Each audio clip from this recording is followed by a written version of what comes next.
Welcome to episode 166 of the Necronomicon.com. If you're thinking of starting your own podcast, you should check out the show notes from this episode. You can get up to 2 months of free hosting from Libsyn. You'll have access to critical stats, helping you launch your podcast, grow your audience, and bring your podcast to life. Go check out the show notes for the Libsyn promo code and start podcasting today. Now in their 18th year, Fright Rags has been bringing you the best in horror apparel and accessories since 2003, offering a wide range of products for your favorite creature features, slasher flicks, and cult classics. Officially licensed collections include titles like John Carpenter's The Thing, The Evil Dead, Creepshow, Jaws, the Halloween franchise, and so many more. Head on over to fright-rags.com. Make sure to sign up for their SMS and email newsletter to never miss a drop. Listeners get 10% off when they use the code NECRO10, all caps, at checkout.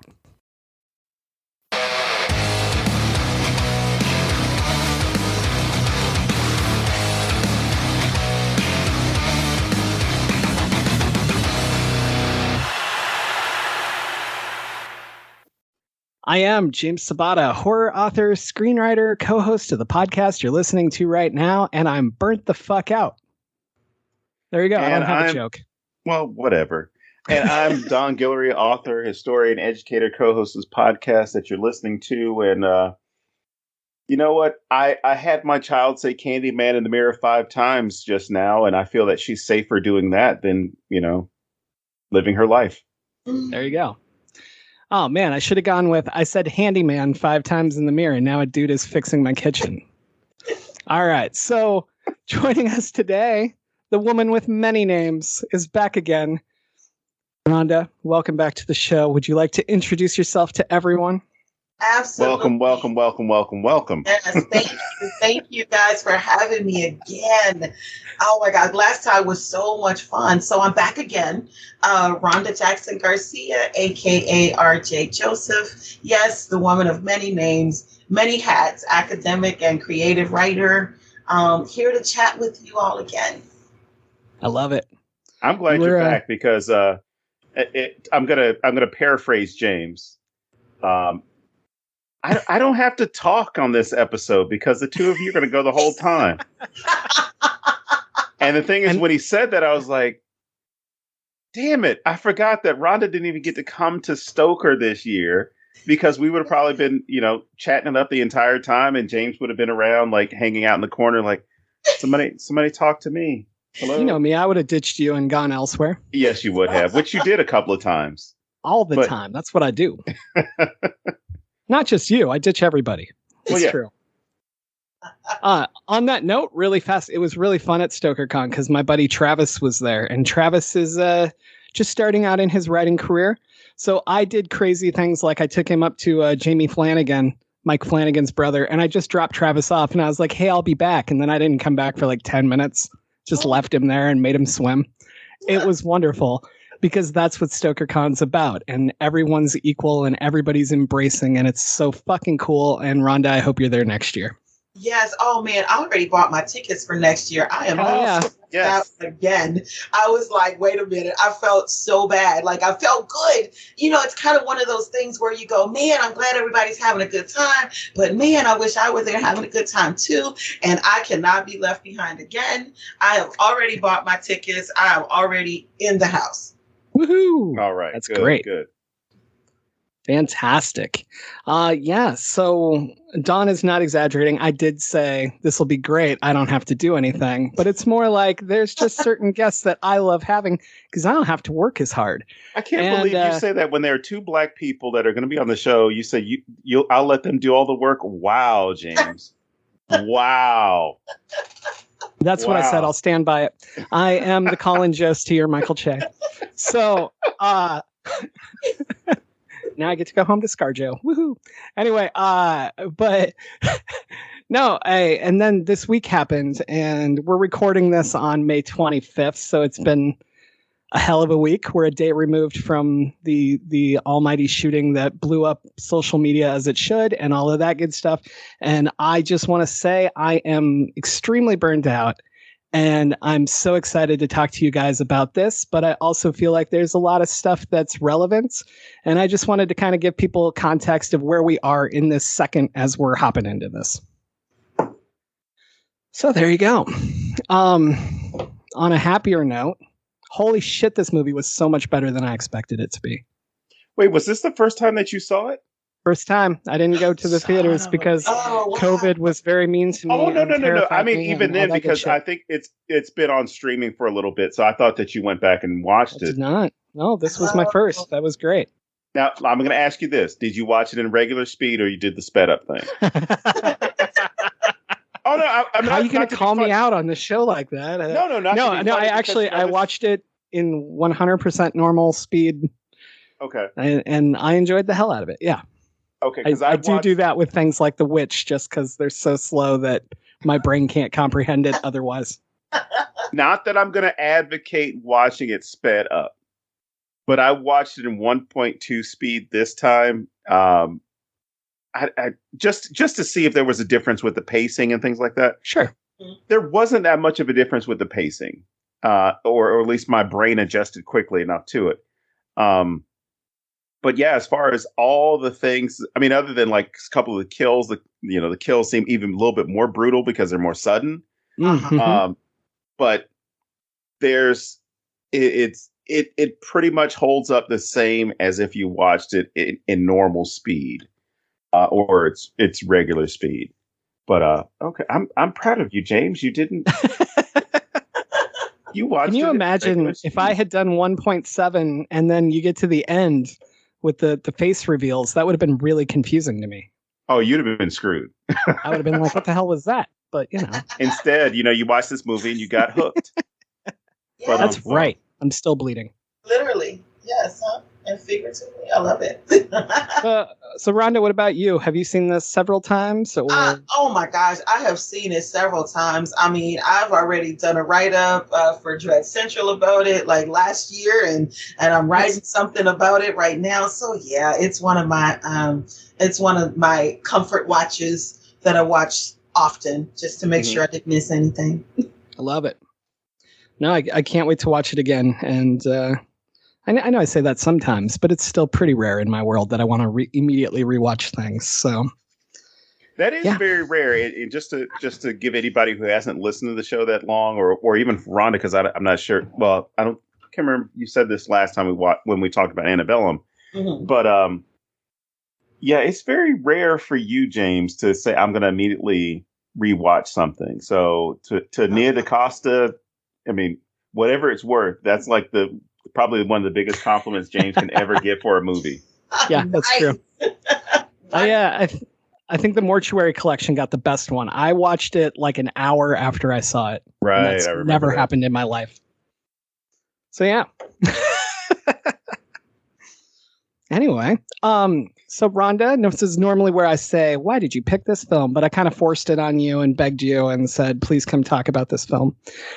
So you just said you've watched it many times and it's your comfort film. And so what is it about this version of Candyman that does it for you?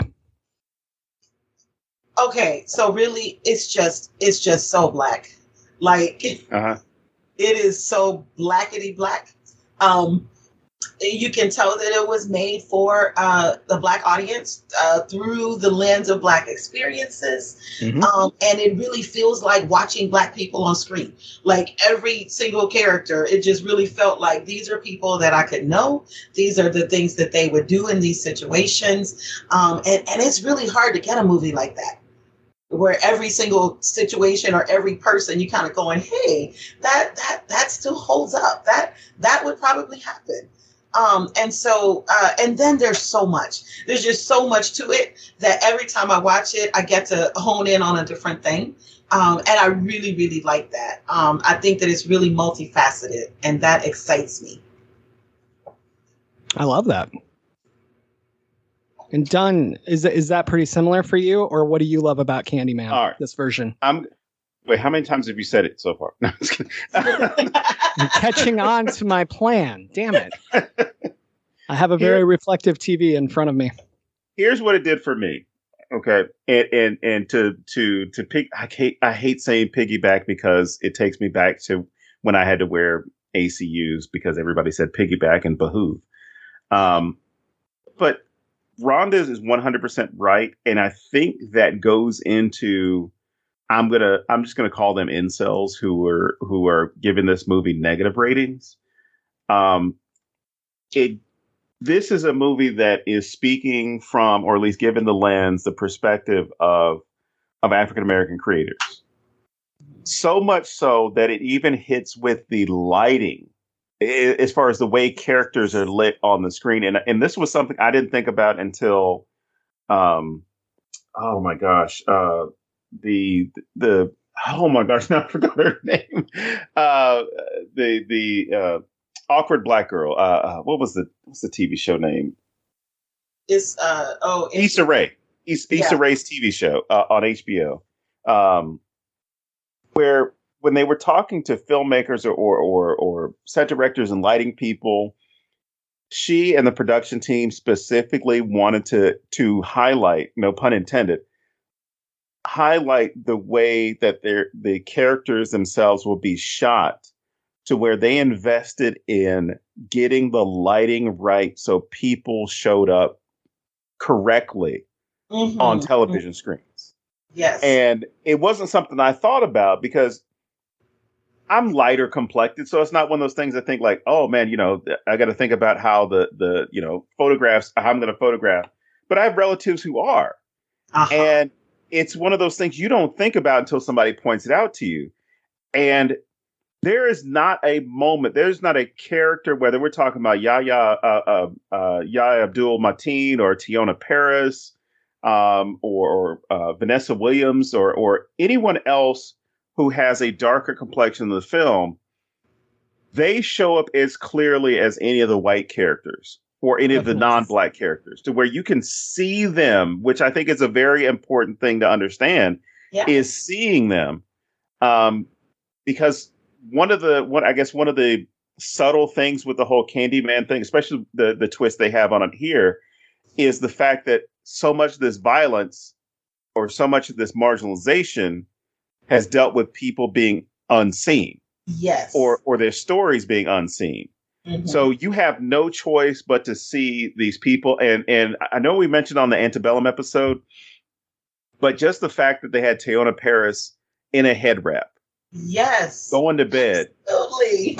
Again, like my daughter gets to see that now on television shows, as far as like having a bonnet or having a head wrap or anything like that. So she's even asked those questions a couple of times where she would see something. She's like, Mommy, or in my case, Daddy, why is she going to bed with nothing on her hair? And I'm like, because she doesn't have to. And, it seems out of place for her to see somebody going to bed without a hair wrap or without or without a bonnet or anything like that. So I thought that was refreshing because it gives you insight. Aside from the horror stuff, but it gives you insight into seeing these characters, whether we're talking about Anthony, Brianna, or even Troy, and I think it was Mitch was his partner. This whole idea that you're seeing them as people first, way before you see them as characters. Absolutely. Yes. I love that. Yeah, like I think for me, like as an outsider, like it's not weird at all. Like there's these people that bitch about these things like, oh, well, I can't identify with that or I can't whatever. I don't fucking get it, man. Like, so you don't identify with it. Like, continue with the rest of the film. Continue with whatever you're watching. Like, what's the fucking problem? I don't know. And I see so much of that shit all the time of like, what was that film? Turning Red? Is that what it was? The animated one? Yeah. So much shit about, I don't identify with this. And I'm like, oh, you don't identify with being turned into a giant red panda? I can't imagine why. So what are you watching the film for? But I joke, but like, that's really my thing. Either Like if I see something and it's out of place from my world or whatever, like either it makes me want to learn more or I just fucking move on and I don't get all the hate over it. Well, I'm glad you mentioned Turning Red. Because the one thing I will say, one of many things I'll say about that movie, which if those of you haven't watched it, yes, Turning Red is a horror movie. Yes. Yes, it is. It is beyond a horror. Like it is a kid's horror movie. But it's not written from the perspective of an adult thinking about kids. It's an adult thinking about what their childhood was like and those embarrassing and horrific moments. But as far as the whole relating to things, right? You have non-white audiences that have watched white-dominated films, as far as like who's writing it, who's producing it, who's directing it, who's starring in it. Yes. And those audiences for generations have identified with stuff. And one of the things I would, again, it's been a while since I've referenced James Baldwin. But in one of James Baldwin's letters or one of his writings, he talks about how he would watch Westerns as a kid. Mm-hmm. And he found himself identifying with the cowboys, right?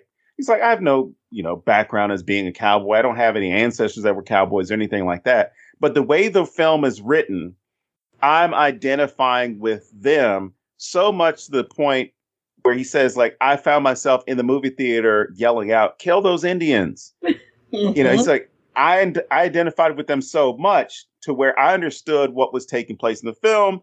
And I was completely programmed as far as like who was good and who was bad. And of course, he had to go through some deprogramming to break himself from that. But to make that argument that if you are a white male, white female, Hispanic male, female, Asian, whoever, and you can't identify with somebody else's struggle in a media representation, that means you've closed yourself off in a number of ways because I am not Asian. I've done the DNA tests. Okay, I'm not a weeb. I'm not somebody who pretends to be Asian or gets an over fascination with Asian stuff or Asian women. But when I've sat down with my students who are from an Asian ancestry, Asian background, or I've watched films that featured Asian characters and not as side notes or anything like that, or comic relief, I still can understand what is taking place, what their experiences are. And it's gotten so much better, especially in the last few years with things like Everything Everywhere All at Once or Crazy Rich Asians or The Eternal, like all these films that are showing people that have been typically marginalized or cast to the side in American films as being valued, as being something. And the same thing with especially Latina characters or even Afro-Latina characters, where they're not getting, or I should say I should include myself in that one. We're not getting that much of a presence as far as those backstories. I'm sorry, as having a backstory. But now more recently, you're having those stories out there. You're having that inclusion. And for anybody who says like, I don't understand, like, even with the most recent Purge movie, I don't understand what's going on. I don't understand why these Mexicans are having a problem. Despite the Purge movies kind of throwing a lot of stuff in your face or slapping you in the face with it, you should still be able to understand how people are marginalized and treated like garbage to the point where they kind of have to take it for a good number of years. And you should be a little bit more sympathetic to what they have to deal with, other than not my struggle. Well, yeah. I mean, I think a lot of them can identify with Dylan Tucker, though, Don. Oh my God! Don't. Well, I mean, I hopefully they can ride a horse because he can't. Anyway. Well, it's such a cop-out. I mean, honestly, when people say they can't relate, it really is a cop-out. And you're absolutely right, Don. It means that they've closed themselves off, but it's actually more insidious than that. Because when you're telling a story that is talking about the human condition, these are human situations. Human beings go to sleep at night. A lot of us do, right? A lot of us have bedtime rituals. The fact that mine as a Black woman would include covering my hair with something that will keep it from breaking while I sleep is kind of really irrelevant, because the fact of the matter is it's still a human scenario of somebody going to bed. So when people say they can't relate, what they really mean is that they won't relate. And they're trying to say that these stories are not actual stories. And so I feel like it's a little bit, it's a little deeper than just, they don't want to engage. No, they're willfully not engaging, but they're also setting up a situation to say, this is why we don't take on more of these stories. They're just not good. And yet they can't put their fingers on what makes them not good, except that they don't see themselves in it. Which again, if you don't see yourself as human, I mean, I guess, but just say that, right? Just say you don't feel like you're human then. Yeah. I think that'd be a good shirt. They could just wear it and then it would help us all out. Exactly. Just let us know. Just let us know. Actually, I don't want to have a conversation with those people, so they can keep. Well, you and I talk about that all the time with the, certain bumper stickers and flags on people's giant white pickups. Oh. And how it instantly makes us go, thank you. Now I don't have to waste my time. Exactly. Well, here's what was it? Because I think I wrote about this in my first book, which it was that whole idea of, I mean, we can mention what we're talking about, James. We don't have to dance around that. That ubiquitous flag that we see throughout the United States that says second place. Yes. But the idea that there are people who have accepted that as part of their identity without knowing what that actually means.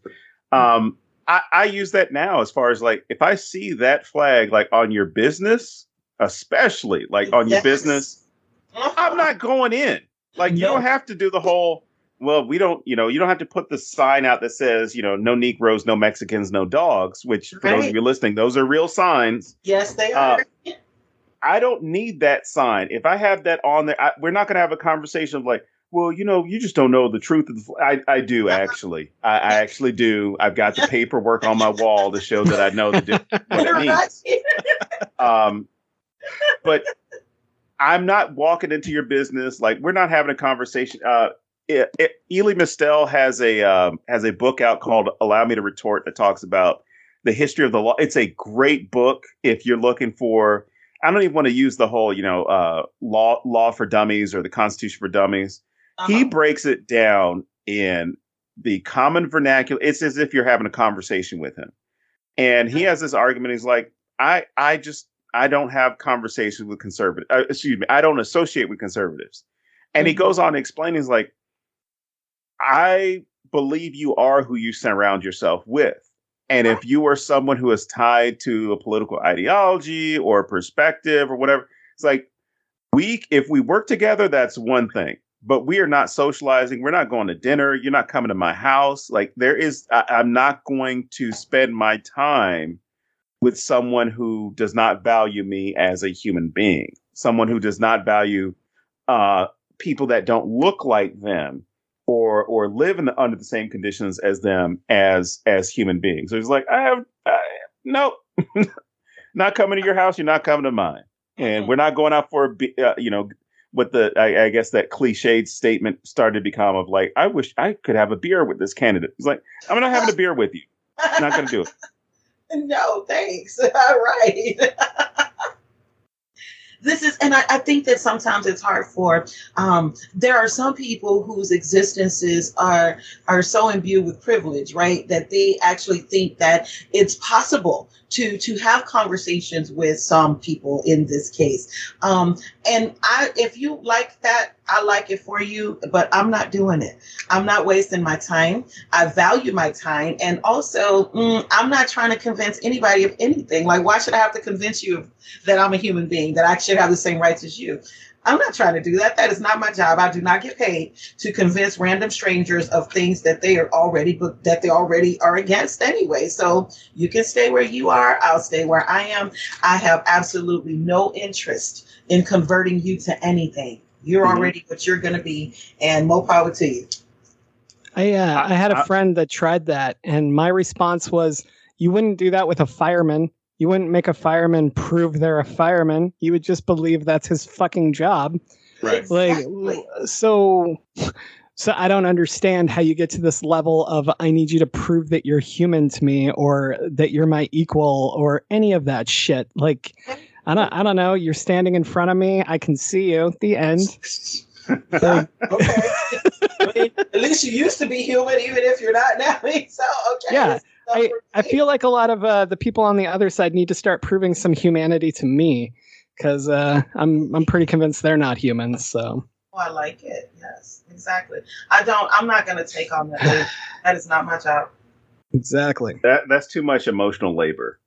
It is. And it would be different too if a lot of these arguments were actually going to be, or debates would be held in good faith, but they're not. Right. Like, some folks are already starting out the gate with bad faith. So that's not my job. I don't. That's the one thing I have to tell my students all the time, is that people in the regular world, they don't have these rules that we are supposedly governed by in academic argument, where we're supposed to kind of, look at all the sides, or think about what the sources are, what are the citations, what supports these different viewpoints. Yeah, no, in the regular world, there is no such thing. So people can just say what they want to say. They can just do what they want to do. And it's a big waste of time, in my opinion, to even try to go against that. Like, I just don't care. Like, I don't care why you believe that. You keep it over there, and I'm going to keep mine over here. And oh well. Yes, it's the debate me's. It's like, oh, come on, you can tell me. I'm like, no. And for those of you who don't know, on social media, I've had people who do that, and I immediately, present my Cash App, my Venmo, or any other payment service. I'm like, I'm not having this conversation for free. It's not going to happen. Good for you, because you have heard. Listen, when you go through all these college classes and you have all these letters behind your name, listen, I have earned the right to actually charge for this knowledge, right? Like, I had to pay for it. You're going to have to pay for it too. And if you're not willing to pay for it, we're not doing it. Look, nope. And I jokingly tell them, I'm like, look, the organizations that I've worked with have set the price. And they're like, what do you mean? I said, I've been offered money. So now I'm like, that is the baseline. So once one group said, we're going to pay you, an honorarium of X amount of dollars to talk about this topic, that is my starting rate. And you know what? Every time you ask me another dumb question, the rate goes up by $50. I love it. Because I'm not going to answer the question until I see some payment, And my favorite thing is like, well, is it your job? This was like, yeah, but do you go to, if your neighbor's a mechanic, are you expecting him to do, fix your car for free? Exactly. No, he might give you a discount because, you're cool with him, but he's still, if you come to his shop, he's going to say like, hey, Chris, I know we're neighbors and everything, but I had to overhaul your engine. It's like, why? Because you started playing with it and fixing it because you thought you knew what you were doing. And I've had to, fix your mistakes. Exactly. I feel like my neighbors would charge me triple. I don't know if that's more of a statement about you or your neighbor. It's about me. Yeah. It's about me. All right. So here's something that I mean, I'm going to hand it off to Rhonda to start wherever, but I got to bring this up before we jump in. But I love the way the movie starts off before you even get into the story, but the visual effect of everything being in reverse. Oh, that was great. Yes. And I'd forgotten about it since the last time I watched it. And I love when films don't necessarily, they take license with whatever the production companies are. The one that my kid, definitely it's like in the Minions movie when the Minions are singing the Universal anthem. Uh-huh. which, stands out for her. Or I remember as a kid that the Tom and Jerry cartoons, instead of the MGM line, I forgot the line's name, they would sometimes have Tom, meowing or trying to roar in the little circle, right? Yes. So that's something I always thought was cool. I'm like, oh, you're catering it to your audience. You're catering it to whoever is going to be viewing this film for whatever reasons, right? Uh-huh. So just the idea that they decided we're going to flip this image to where it is going to be present for you. And so for me, watching this again, and this is for anybody who hasn't seen this movie, one, obviously we're going to spoil everything for you, but a little bit. This is a movie that makes you have to go back and watch 2, 3, 4 times, because each time I've watched this movie, I noticed new stuff. Whether it was mirror related or not, it was something where I was like, oh my God, I don't remember. And I saw this on the big screen and I missed that. And now there was so much stuff that I went back and I intentionally went looking for hidden meanings, Easter eggs, all that stuff where I was like, gosh, I've got to watch it again because I know I've missed something. But Rhonda, I'm sorry, James, I'm going to step over your usual line, but Rhonda, you're the guest. Yes, and I am a very, very grateful guest. This movie was just really so much awesomeness. Like, just to use just this whole general term, one of the things that stood out to me that I'm still kind of chewing on is the idea of a Black creatives, right? And you mentioned earlier, Dawn, that this talks about really speaks to Black creatives and written by Black creatives, right? So there was always for me the idea that Anthony just wanted to create art. Like, that's all he wanted to do. And so he had gone through this graduate program. I mean, I'm assuming it was an MFA program in art. He had gotten out of grad school. He's dating, Brianna, who's also involved heavily in the art world. But really, he just wanted to create art. And so when she's asking him, what are you working on, or how are things coming along? I mean, I felt so angry at her. I was like, girl, leave a man alone. He is like trying to art. Like, let him do this the way he wants to. But she was kind of representative of that world that wants us. And as a Black creative, I feel this so deeply. Like, they want to tell us what to create, how to create it, and what is going to be acceptable for us to do.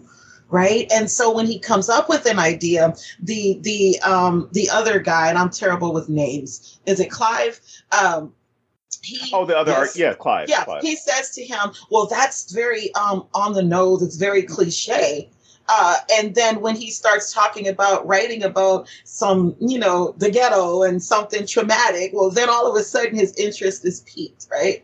And even the other art critic, she kind of looks at it and she's looking down her nose and she's all like, okay, but this is just so like common, is basically what she was saying. And I felt that so, so deeply, because I'm like, sometimes you write stuff, you just want to create what you want to create.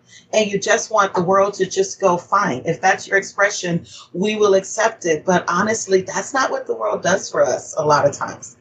Like, there's all these rules and parameters that we're supposed to work towards. And a lot of times those are in opposition, right? So sometimes the parameters are, this is not true to me, but you think it should be true to me. And so that is something that you'll accept from me. And so I think that it had a lot to say, a very, very profound message about, the state of, art, or the state of being for Black creators sometimes. All right. I'm going to jump in. Sorry, James. I know you had something to say. I don't. I'm just here. I'm going to do that every time. I don't identify with any of this. Because of the messages that were going on. But I think something else, and you just made me think of this, Rhonda. It's the idea that Brianna's character is caught between two worlds, right? Yes. So it's the idea of there's her Blackness, right? Her identity. Yep. And then there's also the art world, right? That's not necessarily going to be respective of that, because you see that with I think it was Danielle, the woman who's running the other gallery in New York. Yes, absolutely. Where there's that moment later on where it's kind of like Danielle's clearly like, no, I'm almost to the point where it's a little, I don't even want to call it arrogance. It's almost like just she's checked out. It's like I've cashed in, I've checked out, and then it's kind of like I'm going to give you the advice of like, here's what you need to do. I'm going to be a little snarky about it. Right. I'm going to give you this advice of what you need to do. But it's almost as if the way that Danielle's character is presented, she's absence of color, despite being a Black woman. She's absence of color. And I mean that in the sense of her character. Yes, you're absolutely she's very just, oh, that's an interesting idea for a show. Okay. Oh, you find all these people. It's just very monotone. It's almost to make a reference back to another film associated with Jordan Peele. It's almost like she's in The Sunken Place. Yes. Absolutely. The character of it. But Brianna's character, it's as if she has to navigate through these white spaces, with Clive's, obviously within the art world, but with Clive's gallery, to where you could honestly argue that if Anthony's character didn't have to deal with the white dominated galleries, I mean, he could be flourishing in a place. Not saying he couldn't flourish in Chicago, sure. But if it were in some place like, let's just say, Atlanta, Atlanta is always going to be the one I'm going to pick. Right. If you were in the art scene in Atlanta, people would not be looking at it the same way as the art scene possibly in Chicago or New York. New York might even be friendlier to it. Sure. As far as looking at these things. But the whole idea of, oh, well, you're looking at the downtrodden, and that's kind of easy. That's what artists do. Mm-hmm. What did she actually say? The your kind part. Because the your kind part, the first time I heard it, the second time I heard it, the third time I heard it, I still saw it as a microaggression where I'm like, he's like, oh, yeah, this is something that your kind does. I'm like, oh, hell no. Every time. Yeah, every time. Which Anthony responds to it. Well, it's I mean, viscerally. Yeah. And it's one of those things that as a person of color, like when you hear your kind or your people or you're like, you immediately, that armor goes right back up. Like, what the fuck do you mean, you people? Exactly. Which people would that be? And her thing was, it wasn't offensive, but it was also that obliviousness of, maybe I shouldn't say this to, I don't know, what he's 6 foot.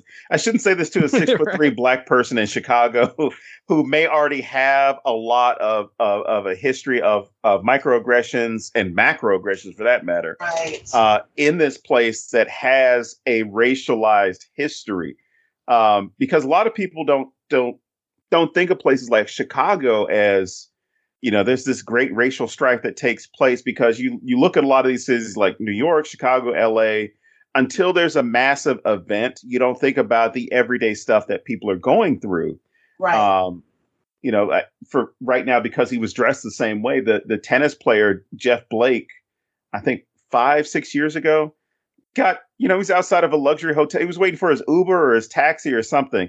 And he was dressed the same way that Anthony was. So every time I saw that scene where Anthony is walking out with, the sweatpants and up, past his ankles, and he's going to Cabrini Green to take the pictures, I'm immediately thinking like, he's going to get fucked up by the police. Yes. That's all I would think about was like, this is a guy who's a very tall guy. They're going to use the argument of like, he's intimidating, he's scary, he's as strong as Hulk Hogan, whatever other nonsensical stuff that they say, because...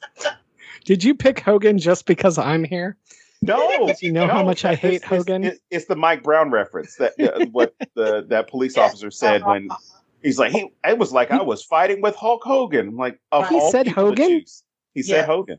I legitimately didn't know that. I withdraw my joke. I'm sorry. No. It still works. I thought you were just using my hatred of Hulk Hogan to entertain yourself. I could mention Brooke Hogan if you want. But just seeing that, I'm like, for her to use those words, that is coming from the writing team, that is coming from production, that is coming from the director saying, like, this is something that a good number of the audience is going to immediately respond to. Yes. And it's going to stay with you. But then also, you're going to immediately focus in on his reaction. Like, Absolutely. What is he going to say or what is he going to do? And then you're also fearful of, like, okay, he's got to put that mask up too. Yes. Along with that, as far as like, oh, what do you mean? The playful banter of like, oh, what do you mean? You're kind, instead of like, who the hell are you talking to? Right. Instead of checking her on it, right? Yes. Yeah. You have to code switch a little bit too. Yeah. Well, I mean, and all of those reactions would be like completely within our wheelhouses, right? Like I was kind of ready for that to go any one of those ways. Because like you say, you recognize it. This has happened to me. This has happened to you. This has happened to so many other Black people. And that is kind of one of those things that, again, as a Black creator, that I sort of grapple with, that I was really glad to see that this movie addressed, like, head on. Like that whole idea that if I were, like, when I have something that I've written and my Black homies are reading it, they're just like, yeah, this is what's up. That's what happens. But you put it out into the other rest of the horror world, and it's like, this is not realistic. The characters' motivations are blah, blah. I mean, unless of course you're working with like an editor like James, I'm just gonna call him out here for a second, who just kind of goes, yeah, okay, whatever, cool, like that's fine, right? But I've had so much response that you just know that it's gonna be different. So it's gonna be different who the audience is. It's gonna be different where this is supposed to be taking place or who's supposed to be consuming this. And so I'm really glad that this movie addressed it because it's a huge thing for Black creators. Like I know it is for me. And the thing is, as those stories get out, as those experiences get out, nope, I'm not trying to reference Get Out with it. But as those stories become more part of the collective or more part of the mainstream, you'll have audiences that become more sensitive to it, right? So what I think is really interesting is the timing of this movie, because initially, I mean, it was filmed in 2019. It was supposed to release in 2020, but COVID, that's just going to be the tagline. We should make those shirts, but COVID. Yes, but COVID. Right.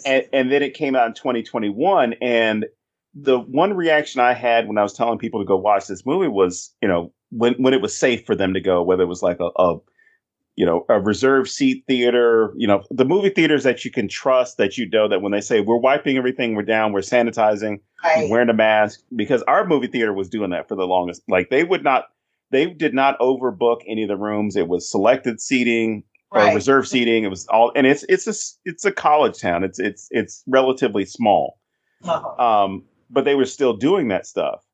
And what I found remarkable about this movie was the fact that it was coming out at the perfect time when that conversation needed to happen. And unfortunately, what you run into is COVID delayed that perfect timing, but the perfect timing remained because we were still in that conversation. Because for the most part, we were at home. I mean, if we had that situation where we were working from home or going to school from distance or anything like that, to where you had time to learn about these things or to watch the trial of the police officers in Minnesota, or at least one police officer in Minnesota. So you had time to digest that, see what was going on. You had those moments when you could go ahead and weed out your friends list because you had people defending, the murder of somebody that was caught on video. And you're like, well, he was under the tailpipe, and that's what happened was he ingested too much CO2, carbon monoxide. I'm like, but he wouldn't have done that if the police officer wasn't on his neck right there. Well, it's different because he was a really big guy and he wouldn't comply. I'm like, okay, but that doesn't change anything. Like exactly, it changes nothing. But just for this to come out, I immediately thought of, I wrote it down where it was like, well, it was a couple of lines that they had as far as like every place is haunted or everywhere is haunted. Yes. And the whole idea that, dang it, where was, oh, here we go. The art, as far as what they're doing, as far as what Anthony's doing, and to an extent what Brianna's doing. That art that is being showcased, even his older stuff that Clive is complaining about, right? Mm-hmm. It's showcasing real horror. Yes. And art is representative of life. And what Anthony's art is doing is representing the truth. Yes. At least the truth of his experience, the truth of experience in the United States. And even the time that Troy is sitting there, when there are, which I thought those were cool conversation pieces as far as like, wanting to tell the story, and the sister's like, "You're not going to do this," and he's like, "No, yes. I'm going to go ahead and it's a great brother-sister relationship." It really does, right? So I'm like, that was cute because like, no, babe, I'm going to tell the story right now, and she's like, no, I'm going to go ahead and tell it. Because that's how a brother and sister would behave. Yes. As far as like, I know this scares you. We're grown ass people. I know this scares you, but I'm going to tell it. Oh, yes. Before I do forget this, I'd also like the fact when we're talking about representation. Mm-hmm. I love the fact that at least in 2 horror movies that you're seeing gay couples represented in a positive light. And not in a stereotype, not as comic relief. I love Troy's character because when they come back to the apartment, he's like, "Anthony, I am entering the apartment. We are coming in to get her stuff. Show yourself now." Because it's he's not doing it for. I mean, as an audience member, you're like, "Oh shit, that's funny," right?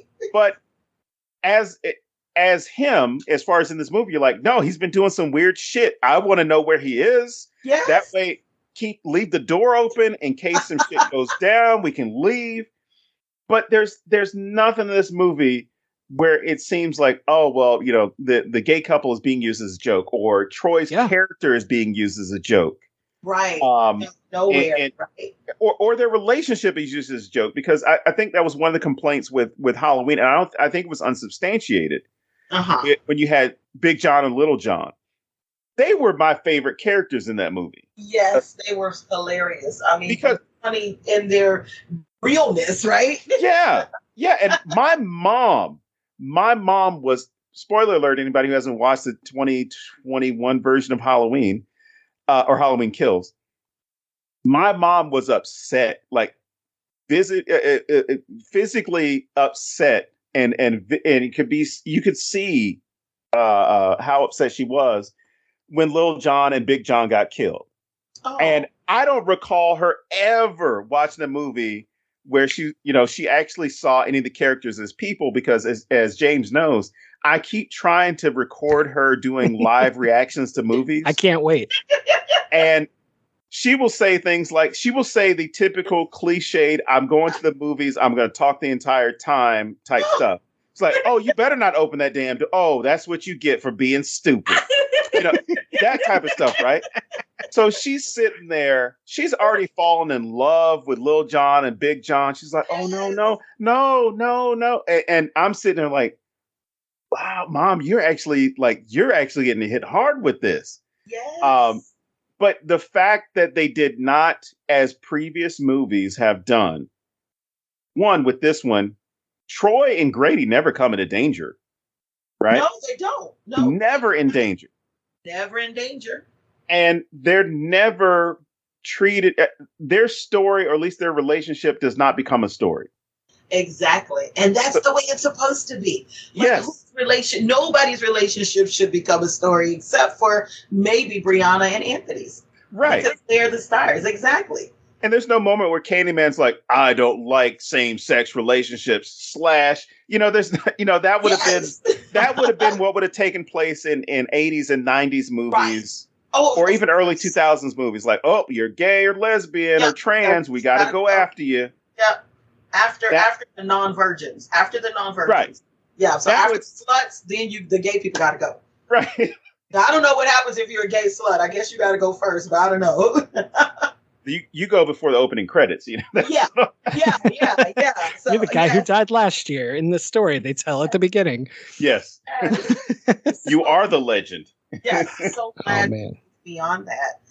You're absolutely right, John. I really love Troy's character because they were like a religion. That kind of put me in mind of my sister and me, right? Like I'm talking about something crazy, and she's like, "Girl, don't," and I'm looking at her like, "Girl, yes," and boom, there we go. That was a really, really good relationship. But again, it shows that Black people can have good relationships with their siblings. Like everybody is not feuding with the siblings like to death or taking their girlfriends or their boyfriends, or that sometimes you can just be a sister and brother who love each other. Yeah, and take care of it, because even the little things, right? So housing. When he was talking about, oh well, you should have had me as your realtor because I would have done X, Y, and Z for you. You overpaid for this place, and they use that as a vehicle to talk about Cabrini Green. Yes. Oh my gosh. And yes. And in talking about the whole gentrification thing. Okay. So one thing about Candyman, and I'm working on this essay right now, that's creating the argument that it is folk horror. And that's because for Black people, we talk about the isolation of certain communities. So even though they were they moved back in as part of the gentrifiers movement, I guess, the fact is they were still Black people. And because Anthony had ties to that community, they actually were still home. So they were home. It wasn't like they, okay. So yes, they were gentrifiers, right? They bought the housing that was overpriced, that had been put in place of the affordable housing that moved a lot of people out of the community. But the fact that they were still there, that kind of put them in that little isolated community again. And so it's like they were where they were supposed to be. Not just to bring Anthony back there, but because Brianna, like you said, she walks in two different worlds. And again, as a Black woman, that's kind of in academia, that's kind of in, these other creative spaces, there's still this line that you're having to walk in. And I think that helped to kind of keep Brianna grounded as far as this is who you are. Because she was still in that proximity with that community. So I really liked how they talked about that. And because I think it's really interesting, like here in inner city Houston, most of the people that moved back in after they took down all the projects, they were not Black people. So, you kind of, Black people, we just couldn't afford to live there anymore. And so we just didn't go back into that space. So it was kind of interesting to me to see Anthony and Brianna go back into that space, kind of on the other side of the line, but actually not really. Right. Well, and I like that it really feeds into his art to do so. Like it's like being called home, and then that's what unlocks it for him too. Like, it seems like it's been a while since he's done anything that he felt was meaningful. Maybe he hasn't done anything at all. I don't know exactly. But something about being there unlocks it in him. And I know, like, story-wise, they were going more for who he is. But I think there's a lot to be said for that. Like, I'm not a fan of Nebraska, but when I go there, I still feel a connection to it, right? Yes. And it doesn't necessarily unlock good things for me, but it unlocks things, and they do feed my art. And so I really liked how that's really tied into Anthony as well. This just that feeling that something unlocks when you get closer again. Yes. That's scary. That in all honesty, that's scary in itself, right? Because if you leave some place that you had, I don't know, somewhat of a connection, but I think for you, James, it's because the corn was talking to you. But it's the little boy with the hat in the corn. He's very nice. I'll introduce you sometime. No, thank you. I watched that movie. We'll go camping. No, So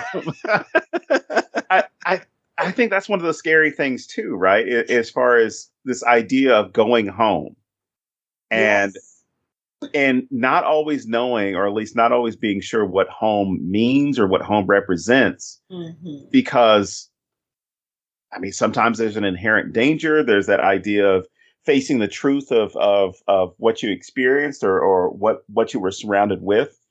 Um, I mean, another way they could have taken this is, Anthony, instead of being an art, which I think the artist thing was a great vehicle and a throwback to or at least a connection with the original. Yes. But the idea that if Anthony were one of these people, let's say Anthony is in Troy's spot, right? He's actually a realtor, and he's participating in the gentrification of this. I think that would have been another good angle as well, where you're seeing how someone has kind of forgotten those circumstances, as opposed to someone who is not, tied into those circumstances where Troy isn't. Okay. Yes. Okay. I dig it. I think that would have been cool. But I mean, that's just another way they could go with it where, but but my thing is, I think if he had been a realtor in this situation, I mean, if that were the same neighborhood as far as Cabrini Green, it almost would have been too on the nose. If he'd been a realtor like Troy, who hadn't been living that area, but just kind of knew of it, that would have worked as well, because you're showing, at least with his art, he's representing or displaying the things that have taken place, right, historically. But with approaching it from the real estate or banking or anything else because I mean, Chicago is redlined to hell. There's, oh gosh, I can't believe I'm going to do it. I'm going to recommend another book. I mean, there are a lot of them. Race for Profit is a good one that talks about how banks, how realty companies, how a lot of different organizations came together to basically divide places like Chicago, and even the highway system itself has to deal with the way that I think as Anthony points out to Finley, I believe points out to Finley when he's talking about gentrification, which this movie is a really good. I guess a horror TED talk, because they come back to gentrification a couple of times and marginalization, where he's explaining, hey, this is how it happens. You close off that community, you close off the resources, people die off, whatever. You invite white people in, or you invite people to live there for a couple of years and say, if you stick around, we'll bring you Whole Foods. Yeah, and it's just so great how it's done, because there's some people who are still gonna miss that and will argue, well, they're just taking advantage of a situation that to make it better. I'm like, but they're taking advantage. Yes. They can bring those resources in with the poor people who are living there, because poor people are not inherently bad. Poor people are not inherently criminal. Poor people are not inherently drug abusers. But if you have a situation where the resources are vastly cut, in fact, when they have the flashback to 1977 with Billy, before he becomes, an adult, right? I'm sorry, before you get that call back to him, like, oh, this is actually Burke. The only reason why the police are in Cabrini Green is because they're looking for someone that I think Sherman, who is nicknamed Candyman, because they believe that he gave a piece of candy to a young white girl that had a razor blade in it. Yes. And they gloss over it. But what they're really, what he's really trying to let you know, or at least what Burke is trying to say, is like, they didn't give a shit about Cabrini Green or anybody dying in Cabrini Green until one white girl from the suburbs had a piece of candy with a razor blade in it. And their dispensing, quote unquote, their dispensing of justice is so quick when they find him in the laundry room, that it's not about finding him. It's not about bringing him to justice. It's about sending a message. Yes. And that's for anybody who's listening. I'm sorry if we're getting preachy about police violence or anything like that. Welcome to the show. Apparently not caught into this stuff before. I don't know if I've ever mentioned police violence on this show. Yeah, you've never had anybody leave a panel because of it either. Nice. Please see our episode, The Hate You Give. All right, go ahead. Gosh. Yeah, I think I had a couple of drinks before that episode because I was heated. Yeah.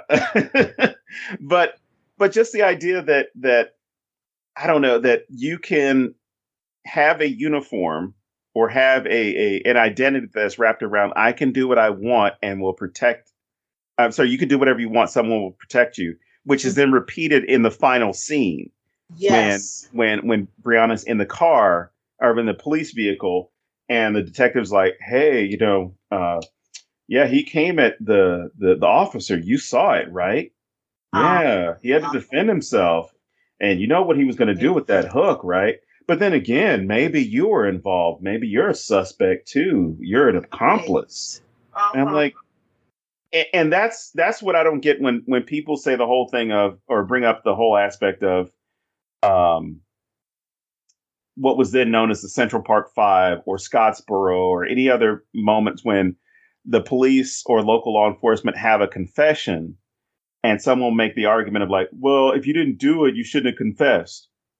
Man. You don't know what duress those people were under. Exactly. Or how they were lied to, because in the case of what was then the Central Park Five, which they're now the Exonerated Five, these were children, and they were told, sign this paper and you'll go home. Yes, exactly. And Brianna is a Black woman, and this police officer is a male who does not have any problem with doing anything to her that he wants to do. And she knows that, and she understands that. So she was in a very tight spot where it could have gone really badly for her, like even worse than it did. And so, yes, people don't understand that. And that's a thing about showing these kind of things in horror, in other media, is that these are the things that are frightening to Black women. I can imagine that it's frightening to other people too. But I can specifically speak to that experience. And so seeing this on screen would go a long way. If these stories were normalized as far as, okay, this is something that everybody can relate to, because we really should be able to, well, then people will understand that, yes, this is how you get false confessions. You have somebody in a really tight spot, their literal life is in danger. Their safety is in danger. And then you have somebody in authority who says, hey, I can let you out of this. All you got to do is say this thing. And so you just say the thing. Because you don't want to be raped. You don't want to be murdered. You don't want to be maimed. You don't want to be tortured. I mean, it's a really bad situation, but it's very realistic, and it happens all the time. This is a regular thing. And somebody made this comment about police, and hopefully I got two things I got to paraphrase, and I'm probably going to butcher both of them. But they stated, okay, if you've got, a bag of M&Ms, you got a bag of 100 M&Ms and 3 of them are poison, are you willing to eat the M&Ms? Exactly. And using that comparison and talking about police officers, like, I don't know, because of your record, your history, and the way that you interact with the community, and especially with communities of color, I don't know if I can trust you to do the right thing, because I have seen this with my own eyes when you've come into neighborhoods and beat up people who for whatever reason. But you gave a reason for it. But because of your position and the position of authority that you have, it's excused that it was okay. This was deemed necessary. Or this was deemed valid for you to have done whatever it is that you did. Right.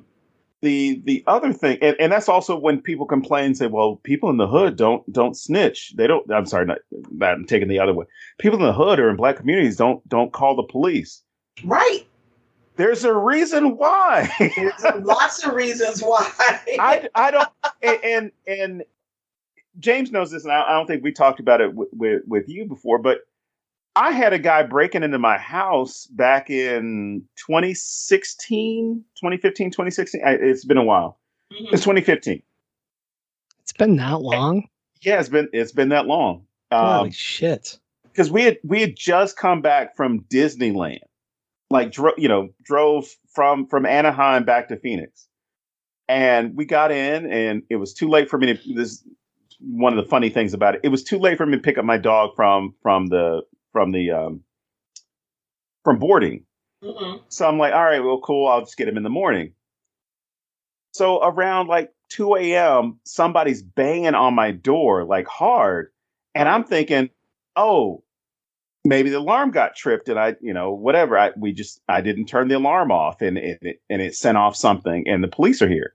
Mm-hmm. Turns out it was some kid who was drunk, high, whatever. Like he kept running up into the door and running his shoulder into the door to try and get in. And so I'm thinking, and I'm like, I called and I had to think about it. I'm like, yes. Oh man. I'm in my own house. Yep. Somebody's breaking in and I have to call 911 and the Gilbert police are not known as being the most sensitive towards issues of people. Right. And the Phoenix police is and I lived in Gilbert, but the Phoenix police nationwide now have the reputation of being the deadliest police force because of all the officer involved shootings. Oh wow! But the Gilbert police was no different. Like, I mean, they didn't have all the shoot, but they were not the friendliest bunch. Mm-hmm. But anyway, I was like, shit, I got to call the police. So I'm black in Gilbert. I'm the only black person in this neighborhood. Oh shit! So yes, you was in the spot, Don. You were in a spot. And the thing is, like, I'm like, I don't know what this guy has. So I had enough time to choose which gun. This sounds weird, but I had enough time to choose which weapon to grab. So it was like a baseball bat. I'm like, no, but I need to be on the phone. This was like the dumbest conversation I'm having in my head while this guy's like, on the door and repeatedly running into it. So I'm on the phone with 911. I'm like, I got a baseball bat. I could use that. No, but I'm going to need both hands to swing and I can't be on the phone at the same time. I'm like, well, let me get the shot. Well, no, I need two hands for a shotgun. All right, well, screw it. Let me just go ahead and get the handgun. So I'm on the phone, naked, mind you. Wow. And yeah, this was like the funniest thing ever. My wife was like, I'm over here trying to not make jokes about grabbing the wrong gun. Wow. My wife was like, do you think you want to put something on before you go downstairs? And I look and I'm like, oh shit. So I put on some shorts. So it's just like, it's those like, I don't even know what to call them anymore, but the shorts I had in the Army, like at a certain while, it just seems like they continue shrinking and shrinking and they almost become like booty shorts. Right. Uh-huh. So I'm like I'm walking down with a gun, booty shorts, a phone, and I'm like, oh, and I'm talking to the 911 operator. I'm like, there's somebody trying to break into my house, blah, blah, blah. And what's funny is, she's like, can you see him? So I gave a description because I could see him, like a little bit of him through the peephole. Uh-huh. And I'm like, yes. I said, I thought this might be the police, but I'm on the phone with you. It's actually somebody outside my house trying to break in, blah, blah, blah. And he stops and I'm like, oh shit, maybe he went around to the back of the house. Uh-oh. So I start walking and I'm still on the phone and I see him like right there and open the door and I did I still want the 911 recording because I opened the door and I'm like, wrong house, motherfucker. Like this was like some action movie shit. Right. This is so much funnier than it was 7 years ago, I might add. Let's see if it works. So I'm on the phone and the lady's like, oh, can you describe him? I say, he's a white male. And she's like, do you know his age? She's like, how old are you, motherfucker? I'm like, and so I'm describing him and she's like, oh, can you describe yourself? And I'm like, oh shit. Cause I can see like the police lights coming down the road. Oh, and I gosh. said, and I gave the full description. I'm 5'10", 230 pounds. I'm black. I'm not wearing a shirt. I'm wearing black shorts. I've got a gun. I just want to let all of you know I'm black. Yes. I'm black. Yes. I'm the only black person who lives in this house. Oh man. And so I kept repeating it. And so my wife I think she laughed about it later when she had time to laugh about it. So I was like, babe, I said, I got the guy here. So I've got the guys on the patio, like on the ground, all this stuff, right? So I'm like, when the cops come, I need you to answer the door. And I'm still on with the 911 dispatcher. I said, my wife is going to open the door. I'm black. I'm in the kitchen. I'm near the patio. I got the guy held at gunpoint. And as soon as they like go to police, I'm like, I'm back here. I got my hands in the air. There's a gun in my hand. My hands are in the air. And so I'm like, I'm just standing there. I'm not even worried about this kid who was trying to break in my house. I'm worried about these dudes. Yep. Right. So every move I make, like one of the police officers was cool. I said, it's like, oh, I'm going to come take your statement. I said, all right, cool. Can I unload my gun? And he's like, yeah. And I was like, okay, I'm unloading my gun. Yes. You have to do that. And I'm like putting it, I'm putting it off to the side. I'm like, there it is. And so that entire time I was not worried about aside after I called 911, I was not worried about this kid. Right. I mean, kid's 21, this grown man. Right.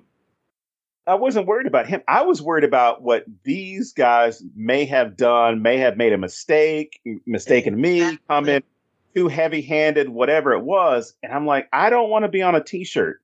I don't want to be a hashtag, not to be funny, but I don't want to be that next person where you're like, oh shit, and then the story becomes, as it could have been with Brianna, well, he was coming at us. It's exactly. And that's exactly how these things go down. And it's terrible that in a situation like that, that's what we have to worry about. But that's what you're worried about. You're worried about what is the police officer going to do when they get here? Who are they going to send? Yeah. Is it going to be somebody that's not on something crazy today? Or is it going to be somebody that really is just looking to wreak some havoc? And that's the thing that we always have going through our heads.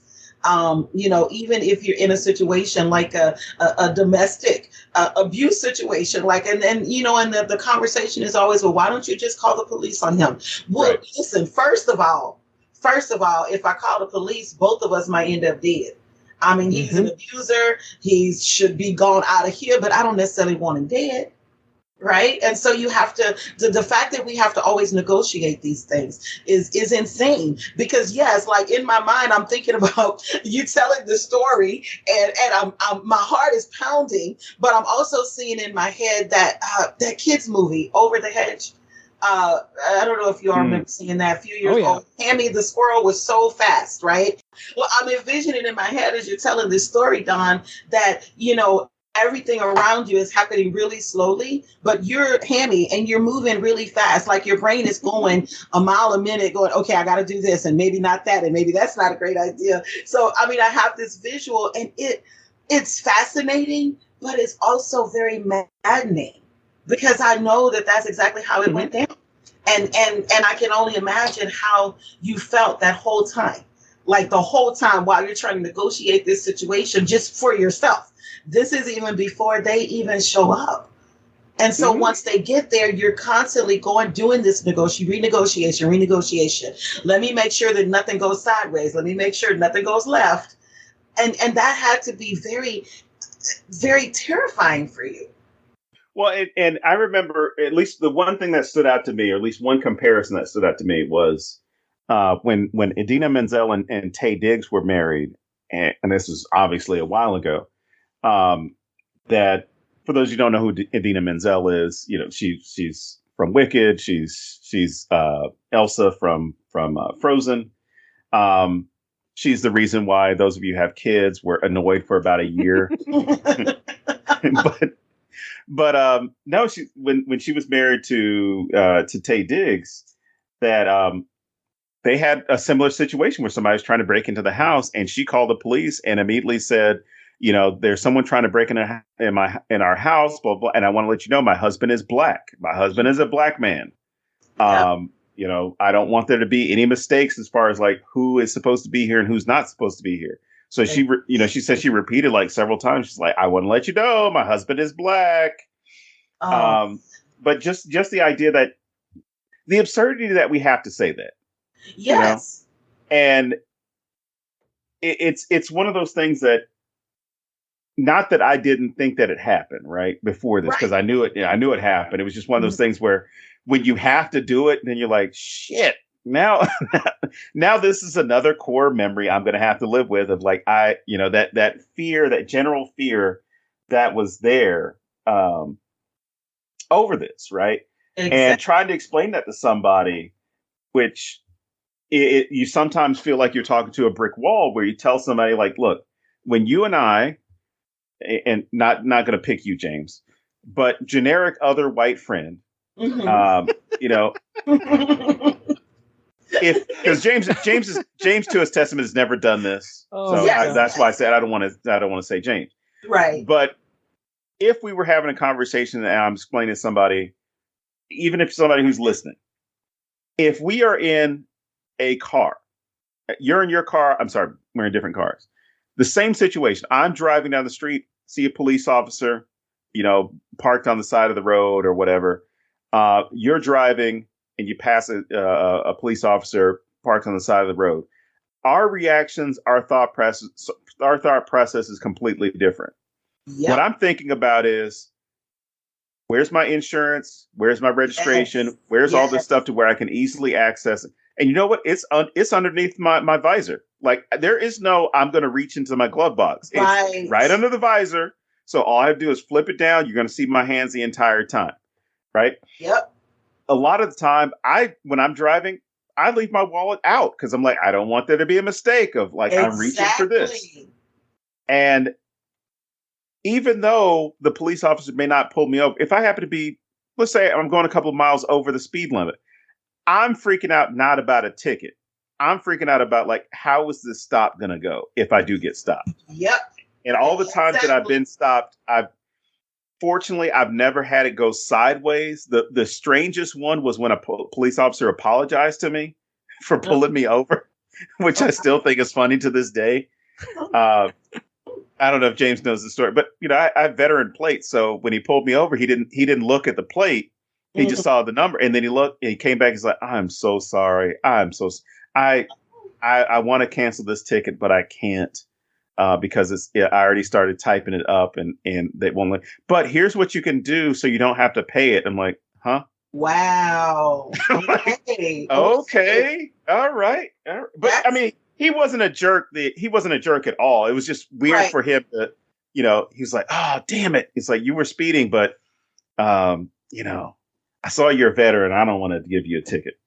But just that thought process that goes through my head, I'm like, well, you can't help but think about the scores of people that have been pulled over and the story did not end well. And I'm not even talking about, more famous cases like Sandra Bland or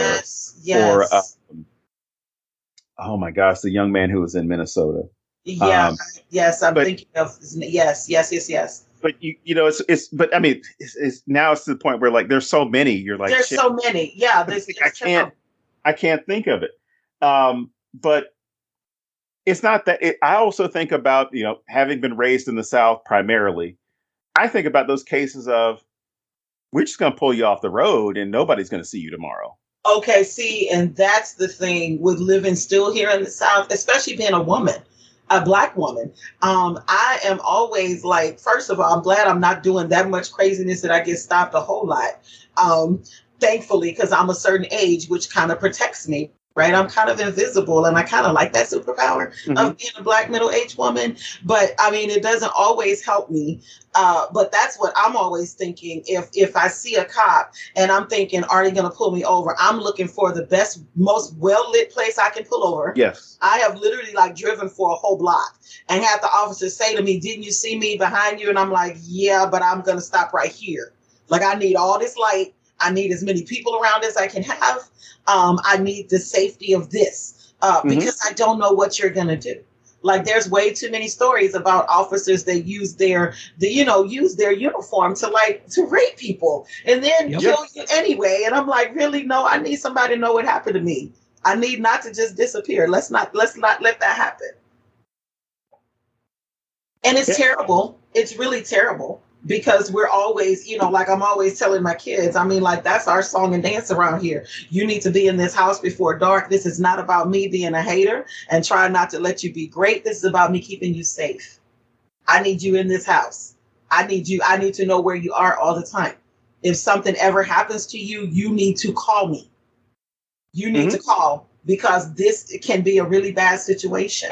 And, youth, they don't always think about these things, so of course it just kind of goes over their heads a lot of times. But even with them, even the 23-year-old going back and forth to work, I'm like, bruh, we are in the burbs. I'm going to need you to be on your P's and Q's and go straight to work, come straight home. Don't be outside dilly-dallying because these folks are not playing with us. They're not playing with us like that. They literally just stopped maybe during the pandemic, stopping my husband in the neighborhood when he would go to work. Like they would just stop him every time. And I'm like, we have lived here for like 14 years. Are you for real? Jesus. Like they literally stop him if he's going to work at 2 or 3 o'clock in the morning. And then of course he gets the whole song and dance of you're Jose. Well, yeah, there is a such thing as Afro-Latino people. They exist, and what in the world, really? They literally just stopping him in our neighborhood like maybe 2 years ago. So, I mean, it's a thing. We live with it all the time. And it's unfortunate, but we have to always be on guard. Yeah,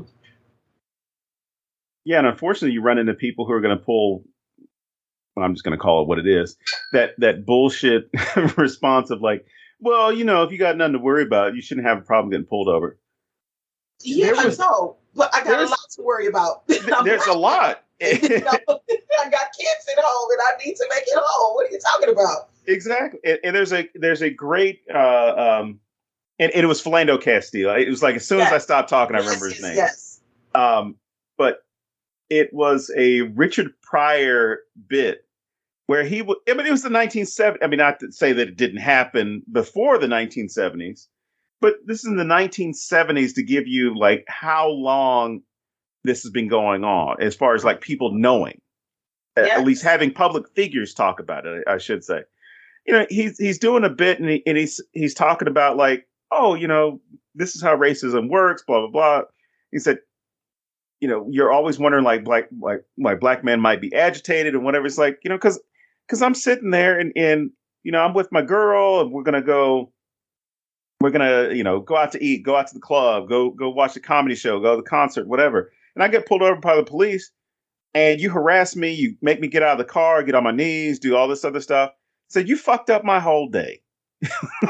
I can't go and have a normal evening. This is not, hi officer, what did I, I was speeding. And he was talking about the different interactions between white and black motorists.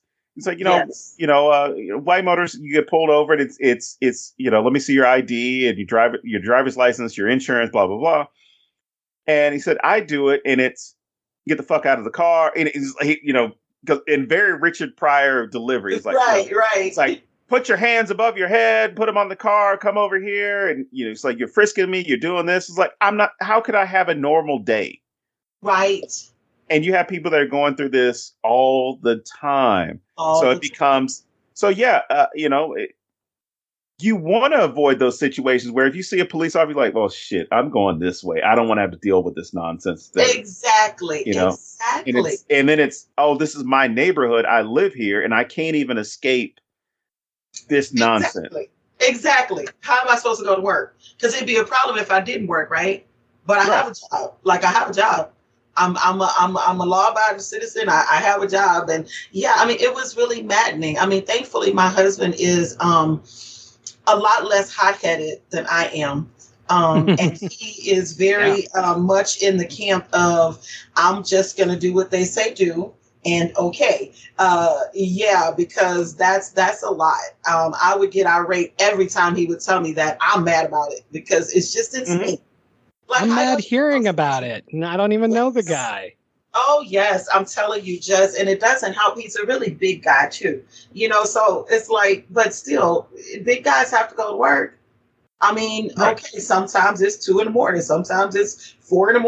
I mean, it just is what it is. Like if I tell you I'm going to work and there's nothing here, like I'm not speeding, my tags are in order, you pull up my license, and he's a CDL. He has a CDL, he's a truck driver. So of course his license is clean. It has to be clean so he can work. So it's like, you're not pulling up anything. Why do you keep stopping? Why do you keep doing that? It's that whole, eventually we will, Right. Yeah, well, good luck with that for them. I mean, his license is literally our livelihood. Like, it's our money. So he's not going to mess that up, Oh, no, not at all. I mean, plus older, right? So it's like, you get a little bit older, everything gets squeaky clean anyway. So it just doesn't make sense. But it's really maddening to have to deal with it. And for other people to say, oh, this doesn't really happen. Okay, but how do you know? How do you know? It doesn't happen to you. Exactly. Which and it doesn't for you. And if it does happen to, I'm going to pick on that crowd. If it does happen to the 1 or 2 black people or brown people that they're probably not discussing it with you because they don't feel comfortable having that conversation with you. Exactly. Oh. Or it just hasn't happened to them yet. Or they've come up with those same excuses of another pop culture moment, like back when back when TV wasn't woke, there was an episode of the Fresh Prince of Bel-Air where they get pulled over for driving too slow. Oh my, yes. And Carlton, up until the last moment of the show, he's still convinced, like, oh well, I was driving too slow. It was my fault. And the entire time you're showing people that are coming from different worlds. Will is like, he pulled us over because we're black. Like, that's why we're here. That's why we're in this jail. And even to the point where Uncle Phil comes in, because he's thinking like, oh, they've run off with the car. They're out partying. They're hanging out, whatever. When they finally, get to the police, Uncle Phil is sitting there like, because he's gone through this. And he tells the police exactly what they're going to do. They're going to let these kids out. And the police officer's not impressed with his resume. And he's like, well, maybe I think that you had something to do. And his white partner steps in and kind of has that conversation with the white cop. And he's like, well, this is my car. I let these two young men were driving the car for me. So, you need to let them out. And as soon as he says that, the police are like, all right, you guys are good to go. Mm-hmm. But even after that moment, there's still Carlton sitting there's like, well, I did get pulled over for driving too slow, didn't I? And, Uncle Phil has that moment. It's like, yeah, that's what I thought the first time too. Exactly. I want to add something really fast. You said like, when you were talking about how maybe they're not comfortable talking to you about it or things like that. There's one other thing that happens a lot, and it's happened repeatedly in my relationship with you, Don, where you are so fucking used to it that it doesn't seem to register anymore. That's the other thing. And then I'm like, I'm sitting here quoting my buddy Rod from the TSA going, how the fuck does this not scare you? So... And that's what I would say, James, it's Wednesday.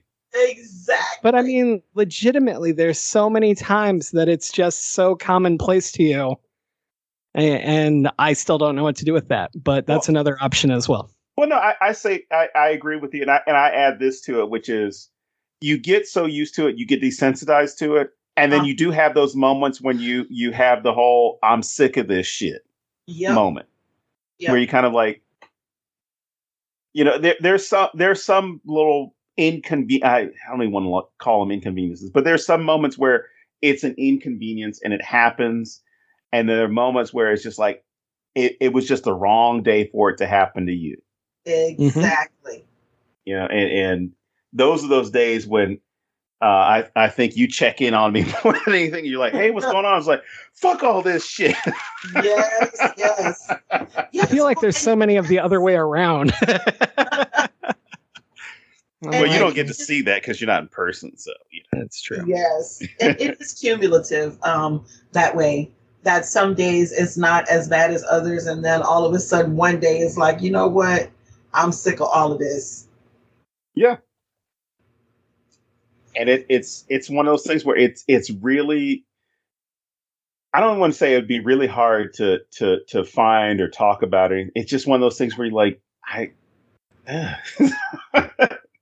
But speaking of hard to talk about, all right. So one of the other things that comes up in this film, I mean, that was a long discussion. What film are we covering? About the microaggressions, right? Yes. I love that. They go from that moment to, again, I love Troy's character in this because Troy, I might have said this earlier, but Troy strikes me as almost like he's an audience member watching the movie. Uh-huh. Okay. Because when they start, I can see that, yeah. When they start talking about the Candyman thing, it's like, no, this ain't the Bayou, baby. We ain't doing that shit. This is white people shit. Nope, we're not doing that. And I love that he draws the distinction of saying, like, there is a Black diaspora. Uh-huh. So there are areas where you are going to do that shit. This ain't one of them. Right. And I especially laughed at this part because the last book I wrote, it was before this movie came out. I put that line in. So when I went and saw the movie, I'm like, holy shit. I wrote the same thing in my book with a character where they were going to have a seance. And one of the Black characters looks at one of the other non-white characters and says, this is white people shit. We're not doing this. Exactly. And when he said that, I was like, oh my God, that's become so universal now. But it was funny because this, again, as you pointed out, Ron, this is the Black lens of this, which is, if you were an audience member, you're watching like Ouija or Annabelle or Conjuring or anything like that. There have been a number of auditoriums I've been in where we've had, a good mix of the audience. And I've heard somebody say, why white people always got to fuck with shit? Exactly. Yep. It's like, put the fucking doll down. Put the Ouija. Oh, my God. Or my mom would say, that's why you're going to die. So Don doesn't even know this story, but when we were at the Stanley Hotel for Spirited Giving, my friend Christina was giving me a tour of the place, and there's this mirror that supposedly if you take a picture with it, sometimes others will show up in your picture, blah, blah, blah, blah, blah. So I'm standing there taking a picture of myself, of course, and out loud I just say, somewhere Don is rolling his eyes and he doesn't even know why. I was wondering why I did that out of just randomness. Exactly. Like Don standing somewhere going, that stupid fuck. No, I'll go even further with you. So, Rhonda, when James first proposed this, right? It's like, oh, we need to do this. And I want to schedule this, blah, blah, blah. I'm like, that's great. I said, I'm with you. I whatever you need. Event finally starts happening, right? James is panicking about everything because he doesn't realize how good he is at stuff. So he's thinking that everything is going to fall apart. And because things were falling apart. Well, I mean, but they weren't completely just. Right. That was just turnover at the hotel. But anyway. So he's like, oh, we're going to have author readings. We're going to have this. We're going to have this. We're going to have a ghost tour. And I said, no, we're not. Yeah. I said, you are. I'm not going on shit. Oh my God. And he's like, I was like, no, I'm not. No, it's not happening. Like, I'll go visit a room. I'll go visit the 217 room. Like if they have it as far as like, oh, here's what it looks like on the inside. Yeah. But I'm not doing some late night ghost tour, some place that may or may not be haunted. No, I'm good. I'm going to go back to my room and watch SportsCenter or something. I'll go to the bar. Oh my goodness. And if I see something move at the bar, I'm getting the hell out of here. It's time to peace out, man. So what would you have done?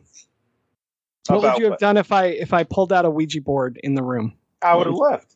Yeah, fine. No thanks. In fact, I would have said the line from my book and the line from this movie, which is, nah, this is some white people shit. And then I would have left. There you go. Exactly. Oh my goodness. This story that I have in that Cemetery Gates Media anthology, The Picnic in the Graveyard. And some of that stuff, you put real life things that kind of happened in these stories, right? So one time I was visiting New Orleans when Stoker Con and World Hurricane were together, like maybe back in 2013. And I was walking through one of the graveyards with one of my girlfriends. And I mean, we're hanging out. It's my idea to go walk through the graveyard. It's broad daylight. I'm good with that. I love cemeteries, right? But I make the mistake of saying out loud, like, man, I wonder what the little mausoleum thing, I wonder what it looks like on the inside. Well, see, I was with the wrong somebody, because my little friend takes her little skinny self and gets almost halfway down inside of one of these things, right? And I'm looking at her and I was like, girl, you are being such a white girl right now. And I told her something gonna snatch her little skinny butt down that hole. And we still laugh about this to this day, but I put it in that story. And I remember thinking when I submitted it, I was like, are they gonna let that stand? Because I literally said, you being a real white girl right now, because you're doing that. Why would you stick your head down in the crack? Like, I'm just musing out loud. It's really kind of a rhetorical question. Let's just go look it up on Google. Why you stick your head down there? Exactly. Let somebody else's mistakes educate you. Yes. Of course, in the story, something did snatch the girl down the hole. But, I mean, in real life, it didn't happen. But, yes, we have these moments where I'm thinking, no, that's not a good idea. I don't know why y'all playing like that. That is not a good idea. And that's crazy. That's white people crazy right there. I'm going to leave y'all to that. It's so crazy. It's so crazy. So yes, James, don't do that. If when Stoker goes to New Orleans again, eventually, that's not happening. Oh, I'm not going because I could not fucking deal with you in New Orleans. I would, no. Here's what would happen, James. I would tell you, like, all right, here are the scams to look out for. When somebody says, "Oh, I better know where you got your shoes," you say, "On my feet," and then you keep walking. Yeah. Yes. Oh my gosh, and New Orleans is so much fun. It's one of my favorite cities. But yeah, there's a lot of room for clownery, and I'm just not. So no thanks. So I want to bring it back to the film and ask you guys a couple questions about your takes on a few things. The first, the shadow art, shadow puppets, I don't know what you call it. Uh-huh. But then my second thing before we wander off and I forget, I really want to get your take on the overall. I guess it's the twist of the film, but the you have to keep the legend alive. That whole thing. So whichever one you guys want to tackle, I'd love to hear it. Well, I'll let Rhonda go first, please. Okay, thank you. Yes, as far as that twist is concerned, there's this idea. This is the thing that I wrote about for Dread Central. There's a cyclical quality to life sometimes for us Black people, in that things happen, we're not necessarily able to resolve them, and then we suffer from the trauma of those things, which sometimes causes other things to happen again, right? And so the thing is, though, if you're silent about stuff, I think it was it Audre Lorde that says, if you're silent, they will say that you wanted it, or something similar, that the quote says that if you don't talk about it, well, then they'll say that you wanted it. You like it like that. And so there's a real big need for us to talk about these things. We have to tell these stories. We need to tell each other, hey, this kind of thing happened to me. We have to keep this stuff in the forefront, because if people forget, they will be glad to forget. And so there's sort of, and it also feeds into that whole African-American storytelling tradition anyway. Like, the only way that I know some of my relatives is through stories and things that happen to them. And so if nobody ever told us this stuff, then a lot of times we wouldn't even know. And so I thought what was really cool was Brianna. Well, it was sad, of course, but it was really interesting how Brianna, as someone who is not just walking in the world of art and able to kind of bring these things to the forefront in that way. She also was a Black woman. And unfortunately, a lot of times Black women are having to do that labor. Like, we're the ones that are left behind when, our sons, our husbands, our brothers are killed in this kind of violence. We're the ones left behind trying to lead the protest movements, trying to get people not to forget them, trying to push legislation. And so I thought that it was really poignant that she was the one who was left behind. And he says to her, tell everybody, like, don't let them forget us. Tell them what happened to us. Let everybody know. Don't let our names die, because the minute we stop talking about it, the minute that everybody starts to think, oh, well, that's okay, that was just a fluke. Right. I love that.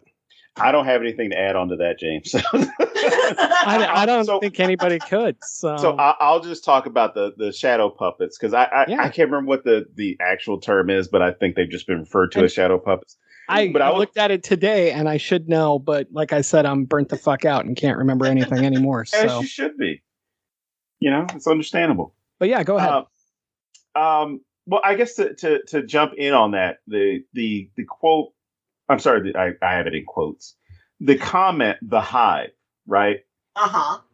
That stuck out to me more this time watching it than I had before, because it's demonstrating that these are not isolated incidents. They're all interconnected, because when you talk about institutional racism or systemic racism, and violence and visibility or invisibility and erasure, these are all things that have taken place. Whether we're talking about the initial, story, or as far as with Candyman, or at least the one from in the Cabrini Green projects, that's part of the legend, before you get the full story of everything that has been going on and the connection that's been taking place. Whether it was the little boy who's being accused by the little girl, or moving into quote unquote the wrong neighborhood, and all these things that you're seeing, it's just a snapshot. It's a snapshot of what so many people are dealing with historically. Mm-hmm. Because I could name off, and not even like recent people that have met with extrajudicial violence or lynch mob mentality or anything like that. But just I'll go further than that. Just the audacity to think that you can do something like that was enough. So you didn't even have to be the police like what we see at the end of the film.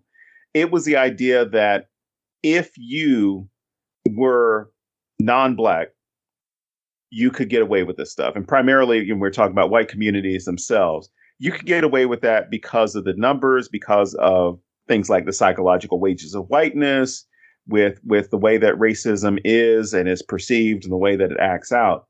To where all you needed to do was argue, you don't belong here.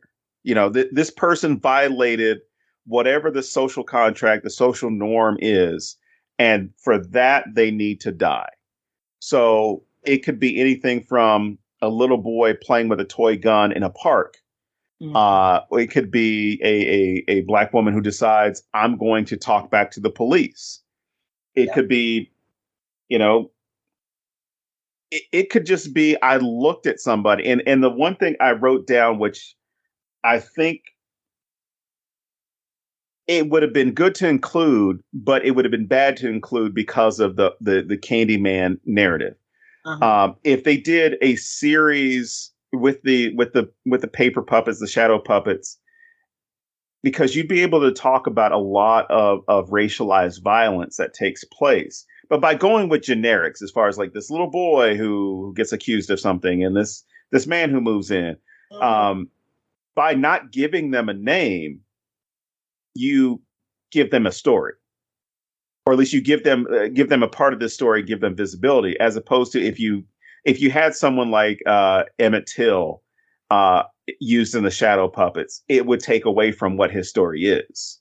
Oh, sure. Yes, agreed. Yes. And I think it would be worthy to include if you're telling that story.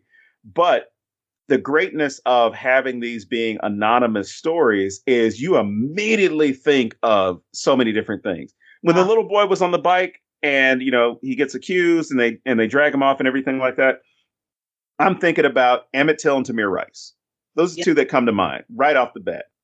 When the gentleman is hooked to the back of a truck and dragged, I think of Mr. Bird in Texas back in, I think it was the late 90s. Jasper, yep. Mm-hmm. Because that's what happened to him was, these couple of white supremacists, and that becomes the excuse of like, oh, it was an isolated incident. It was these neo-Nazis.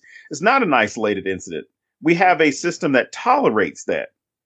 And if you bring it up, you have people that will make the argument of like, oh, well, this the media trying to divide us. I'm like, we're already divided, asshole. Exactly. Oh my gosh, right? We're already divided because of historical circumstances. And even beyond, the Emmett and Tamir, I also think about the young boy whose name I can't remember, whose attack led to the 1919 Chicago riots, where, get this, James. If you haven't heard this story, James, if I haven't told you, I apologize. But his story was basically the Chicago waterfront was segregated. For the lake, it was segregated. He swam too close to the white section of the water. No. If that makes any sense at all. What? He swam too close to the white section of the water. And so white beachgoers or people who were on that beach started hurling rocks and bottles at him, and he ended up drowning. Yeah. How do you have a line in the ocean? Well, and I have an additional question to that. If there was a line, which is absolute insanity, but if there was a line, you're saying he didn't even cross it. He got too close to the line. Wow. Again, there's no fucking line, anybody listening, but holy fuck. Yes. Well, how do you get a line in the ocean? Man. Well, even before that, I mean, you look, I mean, not before that, historically, but I mean, as far as, or chronologically, I mean, this wasn't an isolated incident even in 1919. So you had race riots going on everywhere from 1918, 1919 through 1920, D.C., throughout Tennessee, throughout Texas, Nebraska. I mean, you had the Bisbee riot in 1919 in Arizona, where people in Bisbee did not like the fact that Black Buffalo soldiers from Fort Huachuca had come to town and were frequenting the bars. So they got into a shootout with members of the U.S. military because they didn't want them there. But no, James, even when we're talking about a line, right? There's that social line of what's not supposed to be crossed. Mm-hmm. And what some people would argue, and may Carolyn Bryant, whenever she dies, burn in hell, that Emmett Till violated that line, right? Right. That was the argument, was that he violated the line, so he had to die. Meanwhile, Carolyn Bryant admitted that she lied about, she made up the accusation, made up what took place. Absolutely. But she sure did. Yeah, she's living her nice, quiet, elderly life. Yep. Meanwhile, Emmett Till didn't even make it past 14. Yep. But her husband and her brother-in-law, when they gave an interview years later, they stated it had nothing to do with the fact that it had nothing to do with the possibility that this young man had whistled at his wife or gotten fresh with her or anything like that. What they said was this young black boy coming from Chicago talking about going to school with white girls. Yeah. And they said, we can't stand for that. So they confessed to doing it. Yes. Yeah. So they're like, we killed him because he admitted that that was going on. We couldn't tolerate that. Meanwhile, we're in Mississippi. The schools are segregated. They're going to stay segregated despite Brown versus Board of Education. They're going to stay segregated until I think Cleveland, Mississippi was the last one to desegregate, which was in 2016. And And of course, they used economic circumstance to argue why it was segregated. But right, of course. But these are not isolated incidents. These are not. I mean, this is part of that hive. So when you're talking about horror, and Linda Addison, if you're listening to this, I apologize if I misquote you. So I'm just going to say I'm paraphrasing. But I had the pleasure of meeting her at Stoker and then attending one of her panels. And what she tried to instill into a mostly white audience that was there was that Black people's stories are horror. Yes. And more of this needs to be present so you understand the circumstances that Black people and people of color go through in this country. Exactly. I would, in all honesty, I mean, beyond Black horror, because I think with the visibility of Black people in horror, it's going to be a lot easier to do, especially in recent years. It's going to be a lot easier because you have a lot more Black creators, whether that's Misha Green, whether that's Nia DaCosta, whether that's Jordan Peele. You have a lot more Black creatives that are being included in this discussion, but you're also seeing Hispanic creators, at least in the mainstream as far as U.S. You've definitely got international films that are going to be seen, going to be noticed, but you're going to have a lot more Latina creators. You're going to have a lot more, as you're seeing now, a lot more Asian filmmakers and Asian American filmmakers. And I would honestly love, because it's overdue, I would love more indigenous creators that actually get to have their voices heard. Yeah. As opposed to having their stories told by someone else to an audience that's not going to be there. Because this whole argument that you can't understand somebody's experience is too hard to get. Yeah. No. If James Baldwin, and I'll even include myself in this one, if James Baldwin could watch all these shitty Westerns, if I could watch all these shitty Westerns and understand what is going on with Marshall Dillon, yes. and I could understand what's going on with Chuck Connors, and God forbid I understand what's going on with John Wayne and what's going on in John Wayne's head. Right. Guess what? We can understand what's going on with Geronimo. We can understand what's going on with Sitting Bull, with the Nez Perce people. We can understand what's going on with Pasquiyaki, the Arapaho, the Apache, the Blackfoot, the Creek. We can understand what's going on there, and it doesn't have to be, oh, look, here's another movie about indigenous people getting kicked off their land, or indigenous people being burned in the quote unquote settler period, because they're going through real shit like every day. I mean, you can do a movie or at least a series just on the schools, the boarding schools, because that is what I found out about that. I mean, besides the murders, because these people didn't just die. Besides the murders, the entire concept of we are going to take these people and de-Indian them. Yes. We are going to take every last ounce of their culture away from them. And there is a story there that needs to be told to a massive audience. And absolutely, yes. And it needs to be told by indigenous voices. Yes, absolutely. So Adam Beach, if you're listening, West Studi, if you're listening, I think you guys have enough credit within the film world where you can get it done. Yeah, well, I mean, and that's part of the beauty about seeing these things start to open up. I mean, if for so long, the stories are only told from a certain viewpoint, and they're different. When that happens, they are completely different. And so if you want something that is authentic, something that actually does take these perspectives into consideration, let these creators create these things. Mm-hmm. Like, it doesn't make any sense. Like, if you're just going to say, oh, let's just get the same old writers to just write this same stuff. Like, no, we'll just let them write about different people. No, why don't we let different people write about ourselves? Let us do it. There's plenty of us that can. Let us do it.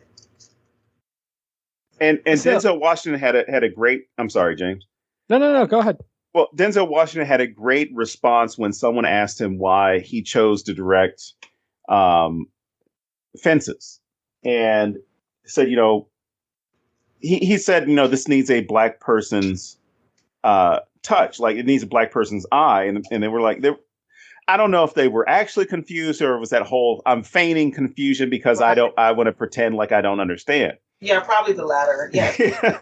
But he went on to explain, he said, it's not a racial thing, it's a cultural thing. Yes. So I'm not saying a white person can't direct a movie. What I'm saying is a black person is going to understand what needs to be in the movie. So just like the head wrap issue, and I don't want to say that Nia DaCosta said this, give her credit for this, but somebody around her, somebody making this film made that decision. Like we're putting a head wrap on Brianna's character. Exactly. But he pointed out when he was doing that interview, he said, "This is why I'm saying I need a black person to direct this film. I need someone to know what a black house smells like on Sunday morning." Yes. And the interview was like, what do you mean by, as far as he said, that smell of like hair grease and starch and the food being cooked, like that is something you can only know if you've experienced it.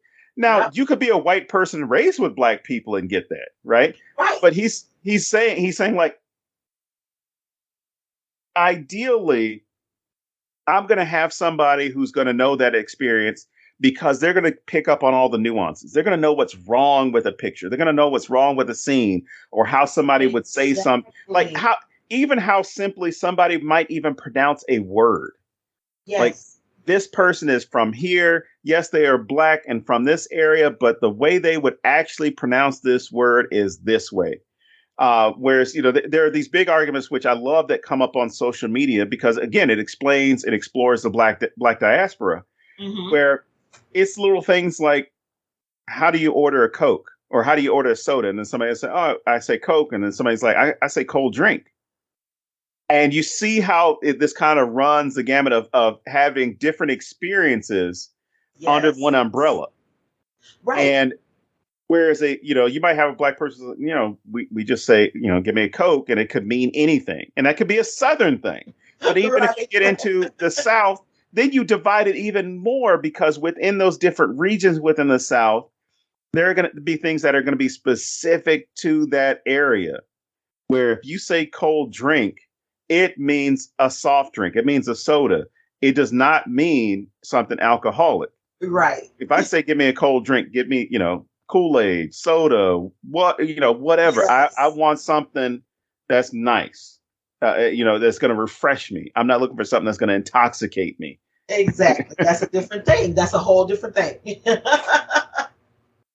And I think that that's what's lost when a lot of our voices are shut out, though. And so we kind of don't get that nuance. We get these cardboard kind of stereotypical type things that we look at and we go, that's not even like what Black people do and whatever, so there's sort of a disassociation when we're looking at these cardboard, these non-dynamic characters. And really the answer is very simple. It's really as simple as just let us tell our own stories. Right. And again, I'm with you, Dawn. I'm not saying that people outside of any group cannot write about that group. But honestly, if I were going to write about, let's say, Latina people, right? And I know that there are writers who are in this culture who are perfectly capable of writing those stories themselves. Why would I cross my lane? Why would I get out of my lane to go snatch those stories when they're also not being able to tell their own stories in equitable numbers yet? Right. So, and some people will say, hey, well, why do we have to? I was just having a conversation on Twitter yesterday about why do we need the labels? Specifically, this conversation was about female horror writers, right? And it's like, why do we need the labels? Well, because we don't have the same opportunities yet. Right. If we ever get to the point where Black people, queer people, Latina people, Indigenous people, disabled people can tell their own stories, when we can tell our own stories and we get the exact same pay, the exact same opportunities, the exact same screen options and all of that, well, cool. Maybe we can get rid of the labels. Maybe we don't have to push so hard to say, let us tell our own stories. But it really feels, I really feel some type of way knowing that Me as a Black woman, I am less likely to be given the chance to tell my own story than, let's say, a white male writer that's already writing. And until that changes, we're going to need the labels. We're going to need to keep these pushes. We're going to need to keep things like Candyman coming out that have Black people like at the helm, writing and directing. 100%. So that leads directly into the thing I want to ask you both. There's a big thing with this being Jordan Peele's Candyman, and I want to know how you each feel about that. You understand my actual question here, correct? Yeah, and well, I'm going to be very male, and I'm going to talk over Rhonda real quick. I'm going to take all the credit from this conversation. Perfect. Don Guillory's response. I think Yes. that is selling short the contribution and the vision of Nia DaCosta. I think what ends up happening, and this is something that has been a valid criticism in the past couple of years, is that everyone is trying to recreate what Jordan Peele does, or at least what he did with Get Out and with Us. And the problem with that is you have film studios that are looking for, or at least attaching his name to things. I shouldn't say attaching his name to things. They're attaching that identity to things where it's like, oh, is this the next Jordan Peele, or is this, whether it was, and that's why I mentioned Misha Green as well as obviously mentioned Nia DaCosta, but why I mentioned Misha Green earlier with Lovecraft Country, because that was the same thing that people were saying when, oh, this is like a Jordan Peele version. No, it's Misha Green. And this is Nia DaCosta. Yes, he was producer of this film, but there were other people that were creating this and played a heavy role in creating this.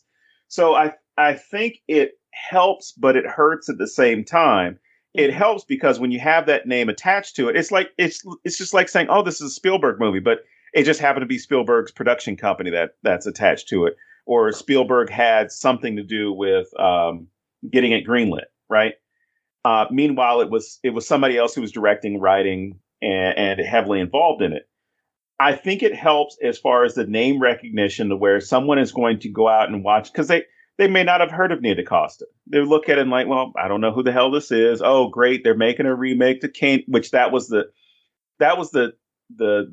dumbest thing that excuse me. I'll stick with it. That was the dumbest thing that people did by associating. They're like, oh, well, I take it back. I'm not going to go there. But I mean, you had Jordan Peele. He was a screenwriter on this. I mean, but it was a team that was. I mean, he was part of a team that was writing, because Nia DaCosta was writing it as well. But I think in order to get true validity out of this, we've got to see it as her vision, because she's writing and directing it, right? Whereas Jordan Peele wrote and directed Get Out and Us.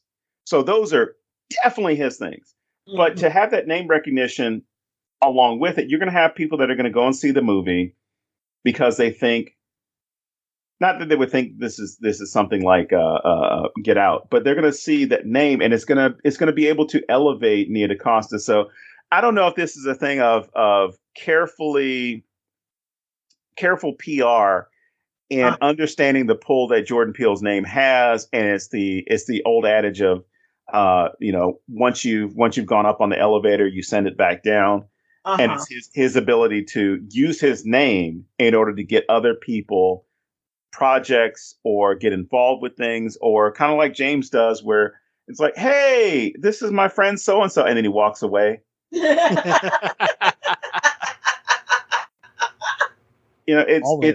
I think it's one of those things that can definitely play a really good role in I don't know, at least getting more people's work seen.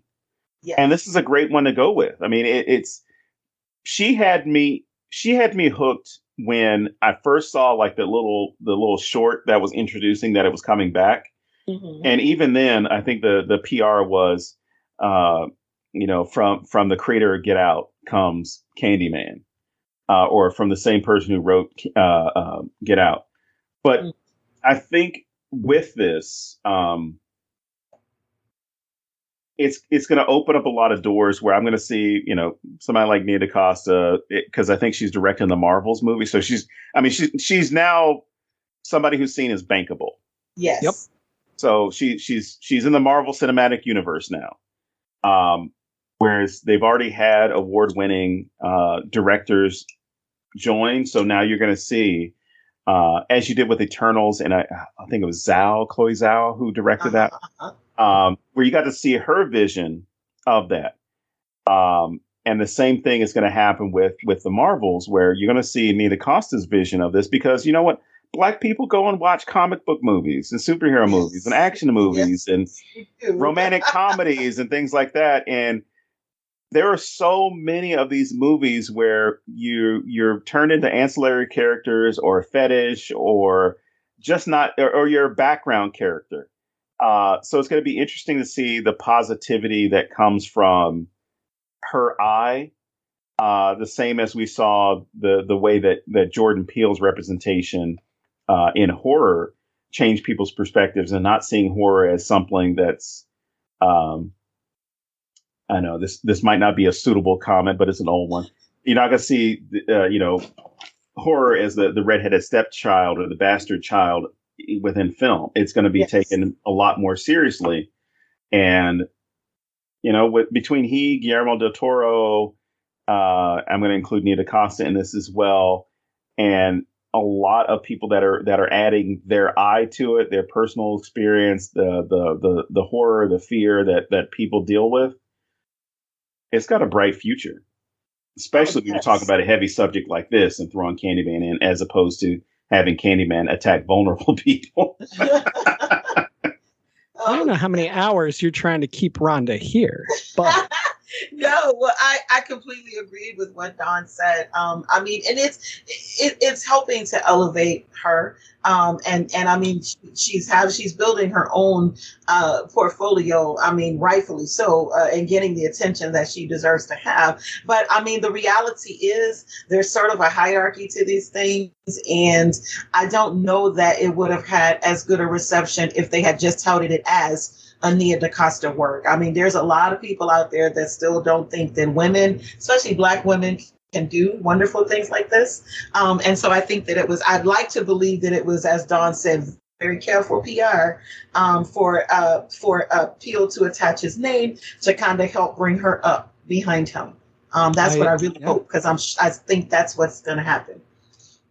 I agree 100%. That's exactly how I feel.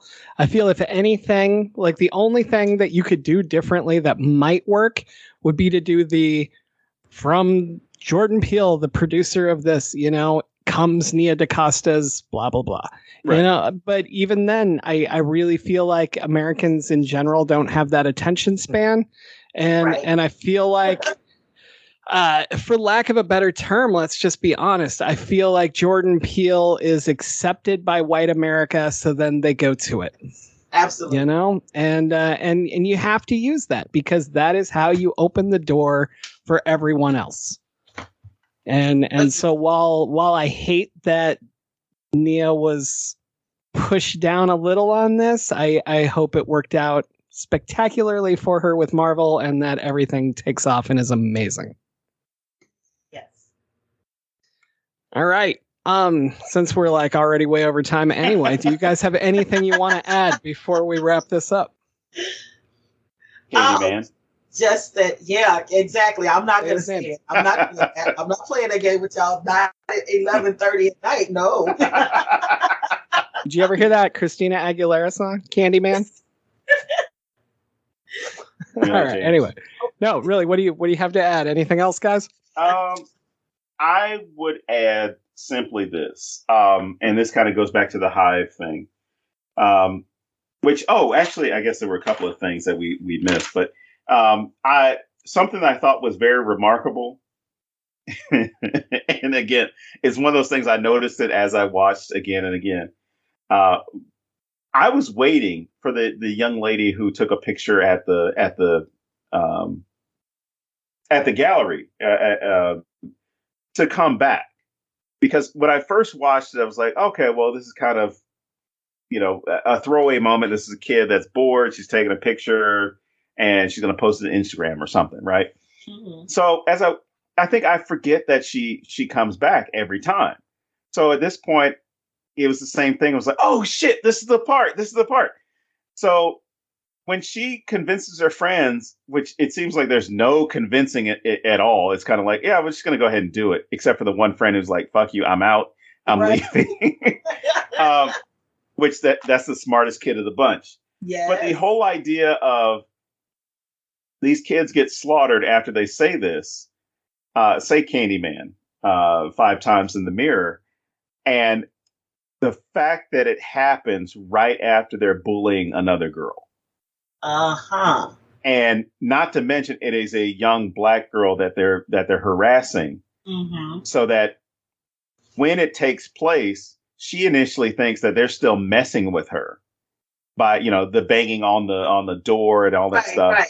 To where she's kind of like, yep, got my noise canceling headphones on. Leave me the hell alone. I'm just going to sit in here and, which is interesting because it's not that we needed to see this, but that could have been a coping mechanism of like, as far as her going into the stall.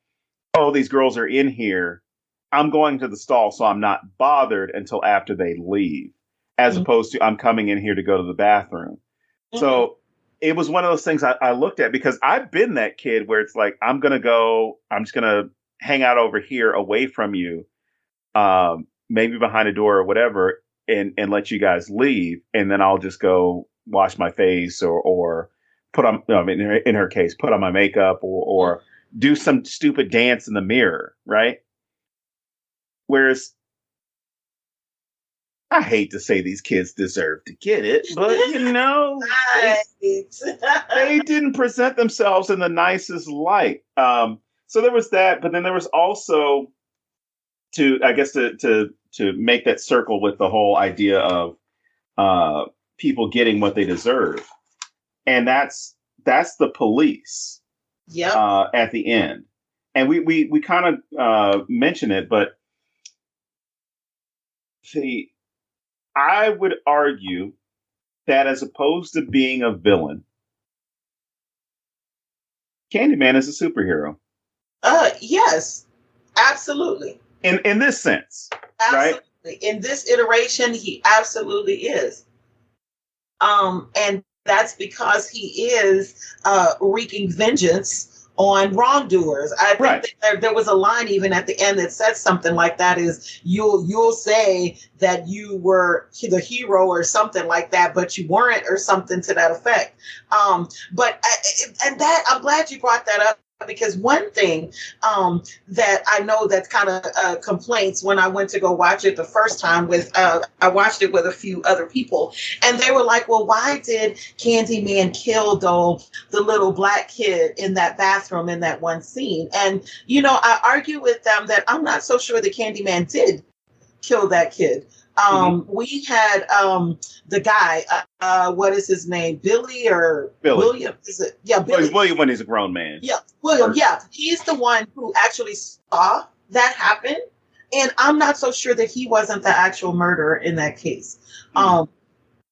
I don't think that Candyman did that. I saw him kill people that very much so were doing terrible things. And again, I'm not a Don. I don't know. I'm not as gracious as you.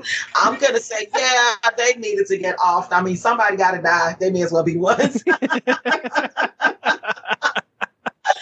so Candyman is absolutely a superhero in that case because he was the one who killed the girls that were bullying the other girl. He killed those police officers.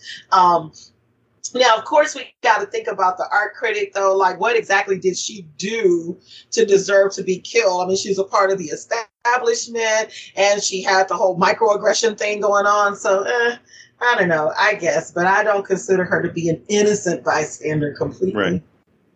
So yeah, it's totally a superhero. Well, and this is something I just looked at my notes and I was one of those other things that I forgot about. But Burke, he has that whole moment where he was talking about the sacrament and continuity and all that stuff.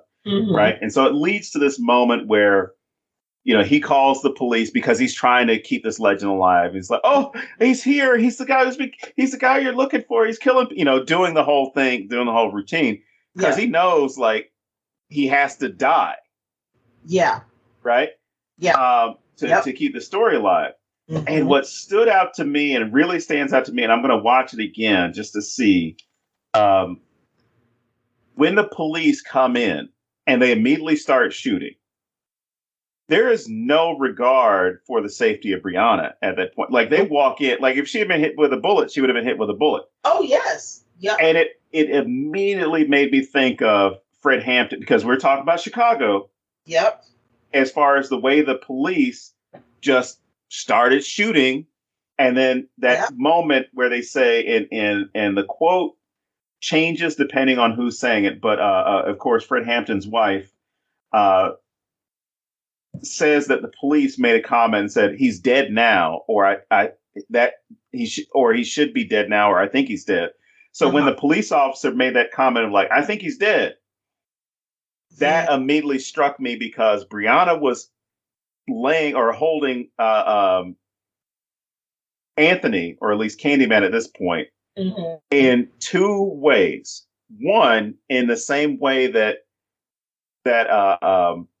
Fred Hampton's wife says that she was holding him. And then number two, artistically, like La Pieta. Yes. So the Mary and Jesus statue. So it's, you've got the sacrament. It's this religious moment. You've got this guy who's been killed. But, oh, my God, I just said Candyman is Jesus. Good. You did say that. But hey, I mean, I dig it. I think he did rise from the dead. I mean, yes, that's what it was. I get it. Yes. That's awesome. Yes. That is why this is such a wonderful, wonderful movie for analysis and for dissection because it offers so much. Yes. And I said wife, I meant fiance, but as far as I'm concerned, I mean, they were going to get married. Right. Yeah, exactly. But Akua and Jerry. But yeah, like I can't think of this scene without, and that line as far as like police shooting somebody and like, I think he's dead. Without thinking of that. But yeah, I mean, there's so much depth to this movie. So much. But I guess we should continue because, the man's trying to keep us down, James. I just want to go to bed. That's all. That's it's nothing against you personally. So, I can just go to sleep. You guys can keep going. It's fine. No, I guess we should get to movie recommendations. Yes, exactly. Can I go first? Mine's super easy. Let me guess. All right. My double feature is the original Candyman and this film. I think they'd go really well together and that a lot of the story would really add up. All right, Rhonda, you're up. What kind of movies should people check out if they liked this film? I'm gonna go with the Tales from the Hood, the very first one. Yes. I'm gonna go with that one because it's Tales from the Hood. It's just more horror from the inner city, but really it also talks about some of these issues that are relevant in the Black community. I would also say the movie Vamps. With a Z, okay. Once you put a Z on it, that means it's from the hood. And so that is like a straight to DVD movie, I think maybe early 2000s, because it talks a lot about, it's very female centered, Black female centered. And so it kind of reminds me of the focus that's put on Brianna here in Candyman and in her experiences. So I think that people would dig that one too. Awesome. You dug deep for Vamps. Well, I've used it for research before, and I was like, "Oh, wait, boom! This is it right here." Yes. Because I had to go back. Awesome. And like, I think I've seen that movie. I thought you were going to bring up Bones. No, I love Bones too, though. No, I do think we should add that to the list. Yes, absolutely. Well, I'm going to add that now since I mentioned it. All right, James, believe me or not, I don't have that long of a list this time. Don with only 247 films. 242. So I threw on here for a number of reasons, things like Invisible Man, Urban Legends, the Lovecraft Country series, which, despite it ending with one season, the circumstances with it ending with one season, I think that was a good fitting ending for that series. Sorry to Bother You, Don't Breathe, It Follows, The Visit, Sinister, Ouija, Nightmare on Elm Street, and Skeleton Key are some ones that I would, because some of these movies involve white people fucking with shit that they shouldn't be doing. For real, man, right? Like Skeleton Key. I need to discover this mystery of what's wrong with the people in this house, and then you end up. Oh, I love the just desserts in that movie. Just like you mess with shit you weren't supposed to be messing with. Leave it alone. And that whole line at the end where it's like, oh, black people just won't come over. We can't get any black people to do this. No thanks. Now, before we do our goodbyes, the one thing I would recommend for anybody, at least who wants to learn more about this stuff, one, there are numerous cases. Another, I guess, a series I would recommend watching is When They See Us. This talks about the Exonerated Five. Yes. The Scottsboro. Oh gosh, I know there's the book that's called The Tales of Scottsboro, but I believe there's also a documentary about the Scottsboro boys who were wrongly accused, and some of them served long prison terms, and the prosecutor, even after the accusers came forward and said, they actually didn't sexually assault us, we made it up because we were trespassing and we didn't want to get in trouble. The prosecutor then told the jury, he's like, they did something. You just need to find him guilty. It doesn't matter if it's for this. But you've got so many cases like that. 13th, the documentary 13th is probably still on Netflix, but I would highly recommend looking at any of these series that talk about racial injustice, that talk about systemic racism, despite whatever state is trying to prevent people from learning CRT. Because last time I checked, my 8-year-old is not taking legal college courses or college courses in law. But it's very important to understand this, and then to also go beyond the white and black dynamic with respect to institutional racism. So learn more about Latina history, learn more about indigenous history, and AAPI, which, we just had AAPI month. Learn more about, Asian American Pacific Islander heritage and exactly what is taking place in those communities. Because once you see people, you can't unsee them. Exactly. Oh, I love that. You can feel free to use it. Yes. Okay. Yes. I will properly cite you. No, don't. Please don't. I might have stolen it from somebody. I don't know.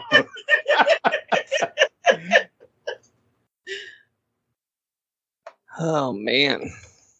All right, James. It's always a pleasure to chat with you all. Thank you so much for inviting me back. I will always come play with you all whenever you invite me.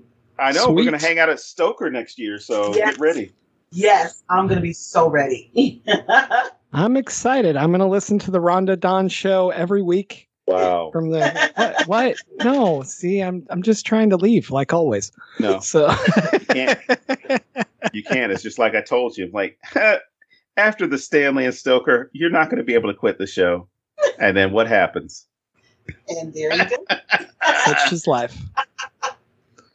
All right. So I suppose we'll wrap it up for this week. So Rhonda, sincerely, thank you for coming back. Yes, and thank you. We look forward to more. Thank you. All right. So I guess that does it. So we got to talk about where we can find Rhonda. Oh my God, you're right. We have to find Rhonda. Where is she? Oh, we have to find Rhonda. Okay, so Rhonda is usually on Twitter, except the past couple of days, not so much. At R. Jackson Joseph.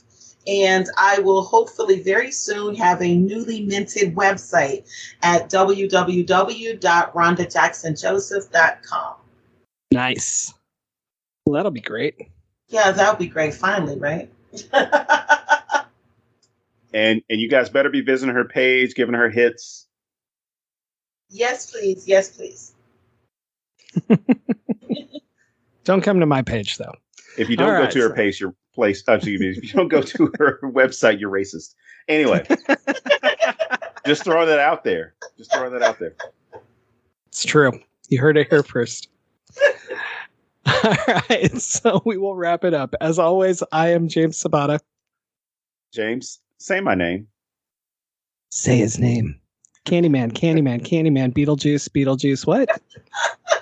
Bloody Mary. Well, who would win in that fight, though? Candyman.